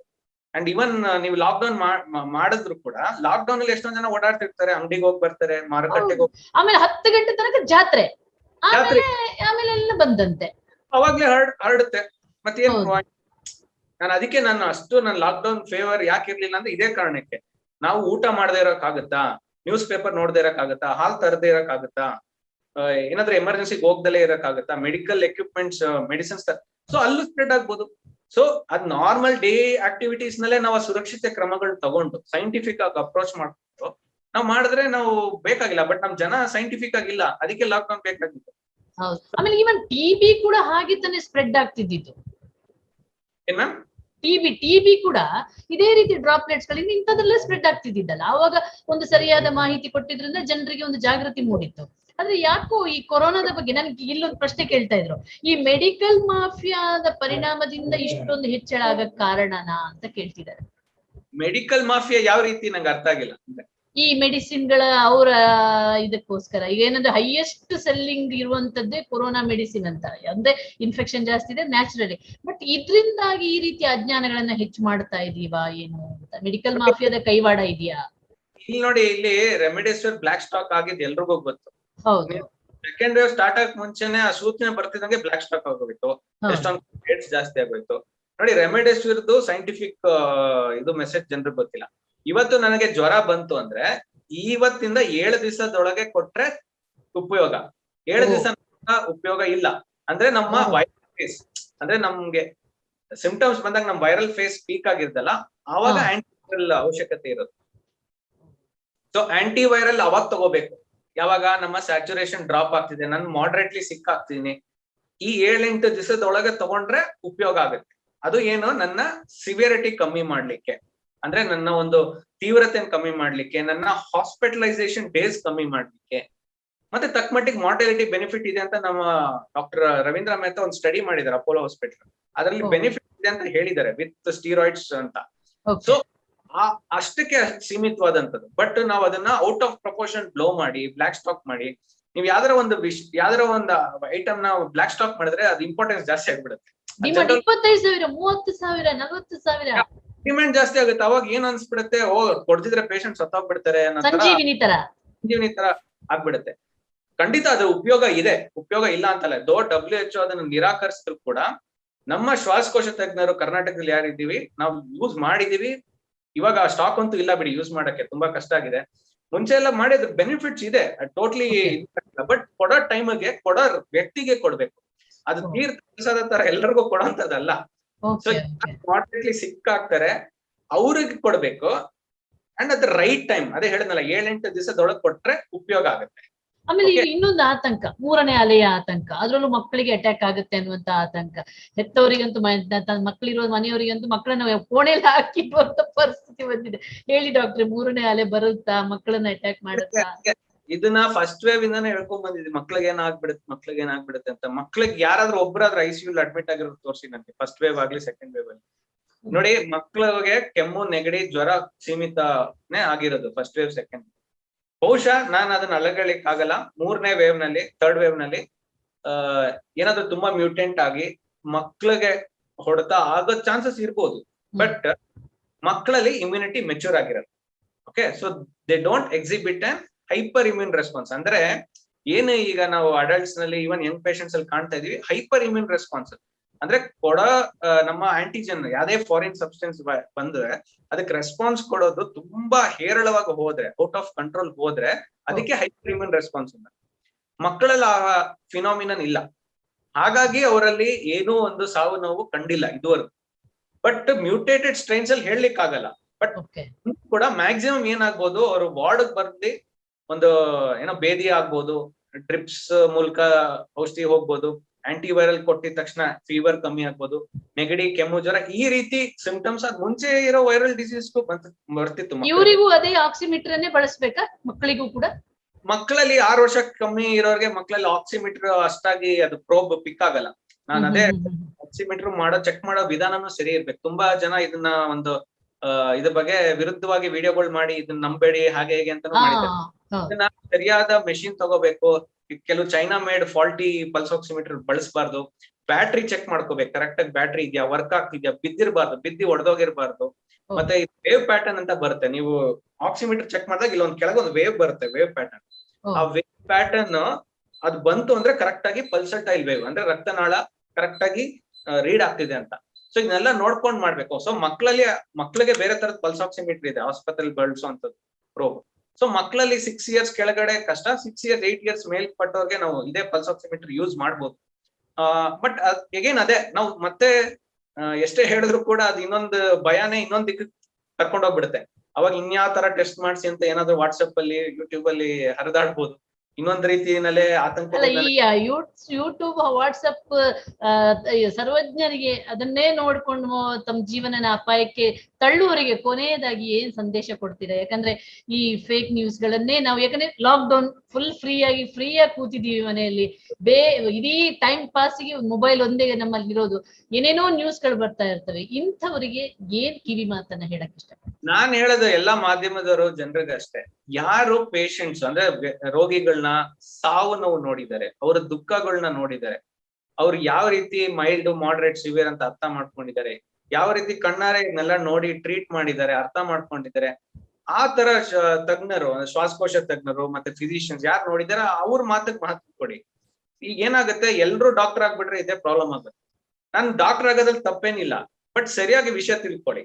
ಏನೇ ವಿಷಯ ತಿಳ್ಕೊಂಡ್ರು ಅದ್ರ ಆಳ ಅಗಲ ಎಲ್ಲ ತಿಳ್ಕೊಂಡ್ ಮಾತಾಡ್ಬೇಕು. ಅಂದ್ರೆ ನಾವ್ ಯಾವ್ದೇ ಒಂದು ಟೆಸ್ಟ್ ಮಾಡ್ಸೋದ್ರಿಂದ ನೆಕ್ಸ್ಟ್ ನಾನು ಏನ್ ಮಾಡ್ತೀನಿ, ಅದರಿಂದ ನಾನು ಏನ್ ಇಂಟರ್ಪ್ರಿಟ್ ಮಾಡ್ತೀನಿ ಅನ್ನೋದು ಬೇಕಾಗುತ್ತೆ. ಅಥವಾ ಟೆಸ್ಟ್ ಎಷ್ಟ್ರ ಮಟ್ಟಿಗೆ ಅಕ್ಯುರೇಟ್ ಇದೆ. ಈಗ ಸ್ವಾಬ್ ಟೆಸ್ಟೇ ಮಾಡಿಸ್ತೀರಾ ಅನ್ಕೊಳ್ಳಿ, ಎಷ್ಟ್ರ ಮಟ್ಟಿಗೆ ಅಕ್ಯುರೇಟ್ ಇದೆ ಅಂತ ತಿಳ್ಕೊಳ್ಳಿ. ನಾನು ಅವ್ರ ರಿಪೋರ್ಟ್ಗೆ ವೆಯ್ಟ್ ಮಾಡ್ಬೇಕಾ, ಇಲ್ಲ ನಾನು ನನ್ನ ತೀವ್ರತೆಯನ್ನು ನಾನು ಅರ್ಥ ಮಾಡ್ಕೋಬೇಕು. ತುಂಬಾ ಜನ ಅದೇ ಏನಂದ್ರೆ, ಹೌದು ಸರ್ ಸ್ವಾಬ್ ಮಾಡಿಸ್ಬೇಕು, ಹೌದು ನೀನ್ ಸ್ವಾಬ್ ಮಾಡಿಸ್ಬೇಕು. ಸ್ವಾಬ್ ಮಾಡಿಸಿದ್ರೆ ಅದು ಎಷ್ಟು ಮಟ್ಟಿಗೆ ಫಾಲ್ಸ್ ನೆಗೆಟಿವ್ ಇದೆ ಅಂತ ನೀವು ತಿಳ್ಕೊಬೇಕು. ಅದು ರಿಪೋರ್ಟ್ ಬರೋದ್ 3-4 ದಿವಸ ಆದ್ರೆ ನೀವು ಅದಕ್ಕೆ ವೇಟ್ ಮಾಡ್ತೀರಾ, ಇಲ್ಲ ಪ್ರಾಕ್ಟಿಕಲ್ ಅಪ್ರೋಚ್ ಹೋಗ್ತೀರಾ ಅಂತ ತಿಳ್ಕೊಬೇಕು. ಓಕೆ, ಒಂದು CT ಸ್ಕ್ಯಾನ್ ಮಾಡಿಸ್ತೀರಾ, CT ಸ್ಕ್ಯಾನ್ ಮಾಡಿದ್ರೆ ಆ ಕಾಣೋ ಸಣ್ಣ ಪುಟ್ಟ ಲೀಷನ್ಸ್ ಮಾನದಂಡನ ಅಡ್ಮಿಷನ್ಸ್ಗೆ ಅಂತ ನೀವು ತಿಳ್ಕೊಬೇಕು. ಫಸ್ಟ್ ಸುಮ್ನೆ CT ಸ್ಕ್ಯಾನ್ ಮಾಡಿಸ್ಬಿಟ್ಟು ಬಂದ್ಬಿಟ್ಟು ಡಾಕ್ಟರ್ಸ್ ನರ್ಸಸ್ಗೆ ತೋರ್ಸೋದು, ಏನೋ ಸರ್ ನೋಡಿ ಹಿಂಗ್ ಸಿವಿಯರ್ ಇದೆ, ಹಿಂಗಾಗ್ಬಿಡುತ್ತೆ, ಅಡ್ಮಿಟ್ ಮಾಡಿ, ಇದೇ ಅನ್ಸೈಂಟಿಫಿಕ್ ಅಪ್ರೋಚ್. ಮತ್ತೆ ಬ್ಲಡ್ ಟೆಸ್ಟ್ ಮಾಡಿಸ್ತೀರಾ, ಬ್ಲಡ್ ಟೆಸ್ಟ್ ಮಾಡಿಸಿದ್ರೆ ಆ ಬ್ಲಡ್ ಟೆಸ್ಟ್ ಎಷ್ಟರ ಮಟ್ಟಿಗೆ ಸ್ಪೆಸಿಫಿಕ್ ಆಗಿದೆ, ನಿಮ್ಮ ಕೊರೋನಾ ಸೂಚಕವಾಗಿದೆ ಅಂತ ತಿಳ್ಕೊಬೇಕು. ಸೊ ಇದೇನಾಗಿದೆ, ಅದಕ್ಕೆ ಹೇಳೋದು ನಮ್ಮ ಪ್ರೊಫೆಸರ್, ನಮ್ಮ HOD ಎಲ್ಲ ಹೇಳ್ತಿದ್ರು, half knowledge is killing people more than ಅಲ್ಲ. ಈಗ ಡಾಕ್ಟರ್ಗಳನ್ನೇ ನಂಬುವ ಸ್ಥಿತಿಯಲ್ಲಿ ಇಲ್ಲ, ಯಾಕಂದ್ರೆ ಈ ಫೇಕ್ ನ್ಯೂಸ್ ಗಳ ಫ್ಯಾಕ್ಟರಿಯಿಂದಾಗಿ ಡಾಕ್ಟ್ರು ಕಾಸು ಮಾಡಕ್ ಹೇಳ್ತಿದಾರೋ, ಬಿಲ್ ಮಾಡಕ್ ಹೇಳ್ತಿದಾರೋ ಅನ್ನುವಂತ, ಅಂದ್ರೆ ಕೆಲವು ಬೆಳವಣಿಗೆಗಳು ಹಾಗೆ ಇದೆ. ಅದೇ ನ್ಯೂಸ್ ಕೇಳ್ತಿರೋದ್ರಿಂದ ಡಾಕ್ಟರ್ಗಳ ಮೇಲೇನೂ ಅನುಮಾನ ಬರುವಂಗ ಆಗ್ಬಿಟ್ಟಿದೆ. ಹೌದು, ಇಲ್ಲ ಈಗ ನೋಡಿ, ಜನರ ಸ್ವಭಾವನೇ ಚೇಂಜ್ ಆಗಿದೆ. They don't believe any one ನಾವು. ಡಾಕ್ಟರ್ನು ನಂಬಲ್ಲ, ಮೀಡಿಯಾದವ್ರನ್ನು ನಂಬಲ್ಲ, ಯಾರು ನಂಬಲ್ಲ. ಸೊ ಅದಕ್ಕೆ ಈ ಟೆಸ್ಟ್ಗಳು ಮೊರೆ ಹೋಗ್ತಾರೆ. ಅವ್ರಿಗೆ ಪ್ರೂಫ್ ಬೇಕು, ಅವ್ರಿಗೆ ಬೇಕೀಗ. ಅವ್ರಿಗೆ ಪ್ರೂಫ್ ಬೇಕಾದಾಗ ಈ ತರ ಎಲ್ಲ CT scans, blood test, swab test ಎಲ್ಲ ಮಾಡಿ ಕಾಯ್ತಾರೆ. ಓಕೆ ನನ್ಗೆ ಹಿಂಗೆ ಅಂತ. ಈಗ ಅಟ್ ಲೀಸ್ಟ್ ಆಕ್ಸಿಮೀಟರ್ ಪ್ರೂಫ್ ಅನ್ನಾದ್ರೂ ಕರೆಕ್ಟ್ ಆಗಿ ಮಾಡ್ಕೊಂಡು ಜೀವ ಉಳಿಸ್ಕೊಳ್ಳಿ ಅಂತ ನೀವು ಹೇಳ್ತಿದ್ದೀರಾ. ಅದೇ ನಾನು ಎಲ್ಲರಿಗೂ ಹೇಳೋದದೇ, ಯಾರು ನಂಬೇಡಿ, ನಿಮ್ಮ ದೇಹದ ರೋಗ ಲಕ್ಷಣಗಳನ್ನೇ ಕೇಳ್ಕೊಳ್ಳಿ. ಇದು ಕೋವಿಡ್ ರೋಗ ಲಕ್ಷಣಗಳು ತಾನೆ, ಅದನ್ನ ನಂಬಿ. ನಿಮ್ಮದೇ ಪಲ್ಸ್ ಆಕ್ಸಿಮೀಟರ್, ನಿಮ್ಮದೇ ಕೈ ಬೆರಳು, ಅದನ್ನ ನಂಬಿ. ಮತ್ತೆ ಇದು CT ಸ್ಕ್ಯಾನ್ ಆಗ್ಲಿ, ಸ್ವಾಬ್ ಟೆಸ್ಟ್, ಬ್ಲಡ್ ಟೆಸ್ಟ್ ಸತ್ಯಾಸತ್ಯತೆ ತಿಳ್ಕೊಳ್ಳಿ. ಎಷ್ಟು ಅದು ಬಳಸ್ಬೇಕು ಅಷ್ಟಕ್ಕೆ ಮಹತ್ವ ಕೊಡಿ. ಅದಕ್ಕೆ ಆಹಾರ ತಗೊಳ್ಬೇಕು ಡಾಕ್ಟ್ರೆ, ಅದೊಂದು ಕೊನೆಯ ಪ್ರಶ್ನೆ. ನಮ್ಮ ದಕ್ಷಿಣ ಭಾರತ ಆಹಾರಕ್ಕಿನ್ನ ಬೇಕಾ? ನಮ್ಮ ದಕ್ಷಿಣ ಭಾರತದಲ್ಲಿರೋ ಒಂದು ಸ್ಪೈಸಸ್, ಟ್ರೆಡಿಷನಲ್ ಹರ್ಬ್ಸ್, ನಾವು ತಿನ್ನೋ ಮುದ್ದೆ ಸಾರಿಂದ ಹಿಡಿದು ಜೋಳದ ರೊಟ್ಟಿ, ನಮ್ಮ ಮೀನ್ ಸಾರು, ನೀವು ಮಂಗಳೂರು ಕಡೆ ತಿನ್ನೋಂತ ಎಲ್ಲಾನು ಚೆನ್ನಾಗಿರೋ ಊಟನೇ. ಇದಕ್ಕಿನ್ನ ಬೇರೆ ಆಹಾರ ಪದ್ಧತಿನೇ ಇಲ್ಲ. ನಾನ್ ಹೇಳೋದಾದ್ರೆ south Indian food is the best food ನನ್ನ ಪ್ರಕಾರ ಇಂಡಿಯಾದಲ್ಲಿ. ಅಂಡ್ ಖಂಡಿತ ನಾವು ಸ್ವಲ್ಪ ರೈಸ್ ಕಮ್ಮಿ ಮಾಡ್ಬೇಕು, ರೈಸ್ ತಿನ್ನೋದು, ಯಾಕಂದ್ರೆ ಗ್ಲೈಸಿಮಿಕ್ ಇಂಡೆಕ್ಸ್ ಜಾಸ್ತಿ ಇರುತ್ತೆ.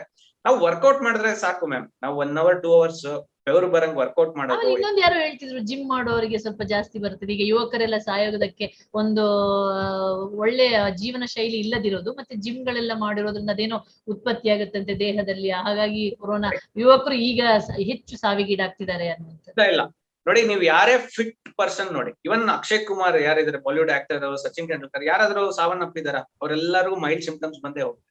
Fit is different, obesity is different. ನೋಡಿ, ನೀವು ದಿನ ಎಕ್ಸರ್ಸೈಸ್ ಮಾಡಿ ಚೆನ್ನಾಗಿ ತಿನ್ಕೊಂಡು ದಪ್ಪ ಇರ್ಬೋದು, ಸ್ಟಿಲ್ ನಾನ್ ಹೇಳೋದು ನಿಮ್ಮ BMI ಬಾಡಿ ಮಾಸ್ ಇಂಡೆಕ್ಸ್ ಕಮ್ಮಿ ಇರ್ಬೇಕು, ಫಿಟ್ ಆಗಿರ್ಬೇಕು, ಎಕ್ಸರ್ಸೈಸ್ ಮಾಡ್ಬೇಕು ಡೈಲಿ 1 hour 2 hours ಎಕ್ಸರ್ಸೈಸ್ ಮಾಡ್ಬೇಕು. ಅದು ಯೋಗ ಮಾಡ್ಬೋದು, ಜಿಮ್ ಮಾಡ್ಬೋದು, ಏರೋಬಿಕ್ಸ್ ಮಾಡ್ಬೋದು, ಯಾವ್ದೇ ರೀತಿ ಮಾಡ್ಬೋದು. ನಾನ್ ನೋಡಿರೋ ಮಟ್ಟಿಗೆ ಇಷ್ಟು ಜನ ಸತ್ತಿರೋ ಯಂಗ್ಸ್ಟರ್ಸ್ ಅಲ್ಲಿ ಯಾರು ಫಿಟ್ ಪರ್ಸನ್ ನಾನು ನೋಡಿಲ್ಲ ಇದುವರೆಗೂ. ಟೋಟ್ಲಿ ಫಿಟ್ ಅಂದ್ರೆ ಯೋಗ ಮಾಡ್ತಿರೋರಾಗ್ಲಿ, ಏರೋಬಿಕ್ಸ್, ಜಿಮ್, ಇವನ್ ತಕ್ಕ ಮಟ್ಟಿಗೆ ಯಾರು ಸ್ಪೋರ್ಟ್ಸ್ ಪರ್ಸನ್ಸ್ ಯಾರನ್ನೂ ನಾನು ನೋಡಿಲ್ಲ. ನೀವು ನೋಡಿ, ನೀವು ಬೇಕಿರೋ ರೆಟ್ರೋಸ್ಪೆಕ್ಟಿವ್ ಸ್ಟಡಿ ಮಾಡಿ, full first wave second wave ಇಂದ ಎಷ್ಟು ಜನ ಆಕ್ಟಿವ್ ಸ್ಪೋರ್ಟ್ಸ್ ಪರ್ಸನ್ಸ್, ಅಥ್ಲೀಟ್ಸ್ ಆಗ್ಲಿ, ಯೋಗಿಕ್ ಟ್ರೈನರ್ಸ್, ಇವರು ನೋಡಿ ಎಲ್ಲರೂ ಚೆನ್ನಾಗಿದ್ದಾರೆ, ಫಿಟ್ ಆಗಿದ್ದಾರೆ. ನಾವ್ ಅದನ್ನು ಕೂಡ ಮಾತಾಡ್ತಿಲ್ಲ. ಅದ್ರ ಬಗ್ಗೆನೂ ಒಂದ್ ನೆಗೆಟಿವ್ ಮೆಸೇಜ್ ಕಳ್ಸ್ಬಿಡ್ತೀವಿ. ಯಾರೋ ಒಬ್ಬ ಅಲ್ಲಿ ಸ್ವಲ್ಪ ತುಂಬಾನೇ ಹೆವಿ ಬಾಡಿ ಬಿಲ್ಡ್ ಮಾಡಿರೋನು ಸತ್ರೆ ತಗೊಂಡು ಅಂತ ತೋರ್ಸ್ಬಿಡ್ತೀವಿ.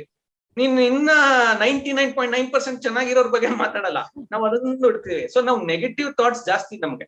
ದಟ್ ಈಸ್ ಹೌ ಅದನ್ನೊಂದು ಇಟ್ಕೊಂಡು ಅದನ್ನೇ ದೊಡ್ಡ ವಿಷಯ ಮಾಡಿ ಮಾತಾಡ ಹಂಗಲ್ಲ. ನಾನ್ ನೋಡಿರೋ ಪ್ರಕಾರ 99.9% ಯಾರು ಫಿಟ್ ಇದಾರೆ.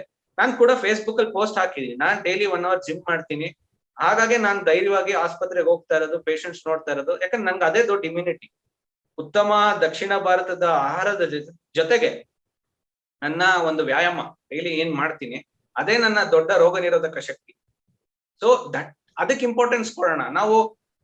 ನೀವು ಅದಕ್ಕೆ ನೋಡ್ಬೋದು, ಕೆಲವು ದೇಶದಲ್ಲಿ ಯಾರು ತುಂಬಾ ಸ್ಪೋರ್ಟ್ಸ್ ಆಡ್ತಾರೆ, ಫಿಟ್ ಆಗಿರ್ತಾರೆ, ಅಲ್ಲೆಲ್ಲ ಇನ್ಫೆಕ್ಷನ್ಸ್ ಕಮ್ಮಿ. ಎಸ್ಪೆಷಲಿ ಆಸ್ಟ್ರೇಲಿಯಾ ತಗೊಳ್ಳಿ, ಅವ್ರ ಗ್ರಾಮೀಣ ಭಾಗದಲ್ಲಿ ದುಡಿಯುವವರಿಗೂ ಕೂಡ ಬಾರಿ ಕಡಿಮೆ. ಹೌದು, ಇವನ್ ಗ್ರಾಮೀಣದಲ್ಲಿ ಇವತ್ತು ಸ್ಪ್ರೆಡ್ ಆದ್ರೆ ಬೆಂಗಳೂರಷ್ಟು ಸಾವು ನೋವು ಆಗಲ್ಲ. ಯಾಕಂದ್ರೆ ಫಿಸಿಕಲಿ ಫಿಟ್, ಇಮ್ಯುನಿಟಿ ಇದ್ದಿರುತ್ತೆ. ಮತ್ತೆ ಅಲ್ಲಿ ಡೆನ್ಸಿಟಿನೂ ಅಷ್ಟು ಇದಿರಲ್ಲ, ಅಂದ್ರೆ ತುಂಬಾ ಕ್ಲೋಸ್ ಆಗಿರೋ ಜನ ಇರಲ್ಲ, ಹಾಗಾಗಿ ಸ್ಪ್ರೆಡ್ ಒಂದು ಇದಾಗುತ್ತೆ.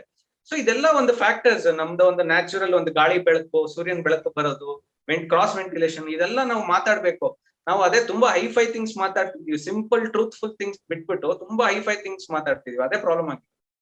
ಥ್ಯಾಂಕ್ ಯು ಡಾಕ್ಟರ್, ತುಂಬಾ ಚೆನ್ನಾಗಿ ನಮ್ಗೆ ಸರಳವಾಗಿ ಅದ್ಭುತವಾಗಿ ಮಾಹಿತಿಯನ್ನ ಕೊಟ್ಟಿದ್ರಿ. ಇನ್ನಷ್ಟು ಮಾತಾಡ್ಲಿಕ್ಕಿದೆ, ನೆಕ್ಸ್ಟ್ ಸೆಷನ್ ಅಲ್ಲಿ ಮಾತಾಡೋಣ.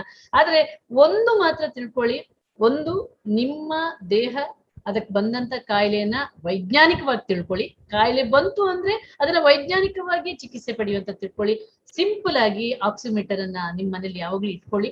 ಆಮೇಲೆ ಖುಷಿಯಾಗಿರಿ, ಪಾಸಿಟಿವ್ ಆಗಿ ಥಿಂಕ್ ಮಾಡಿ, ಮತ್ತೆ ವ್ಯಾಯಾಮ ಮಾಡ್ತಾರೆ. ಲಾಕ್ ಡೌನ್ ಇದ್ರೂ ಕೂಡ ಒಂದ್ ಮೂಲೆಯಲ್ಲಿ ತಿನ್ಕೊಂಡು ಬೊಜ್ಜು ಬೆಳೆಸ್ಕೋಬೇಡಿ. ಖುಷಿಯಾಗಿರಿ, ಪಾಸಿಟಿವ್ ಥಿಂಕಿಂಗ್ ಇರಿ ಅಂತ ಡಾಕ್ಟರ್ ಹೇಳಿದ್ದಾರೆ. Thank you doctor, thank you very much.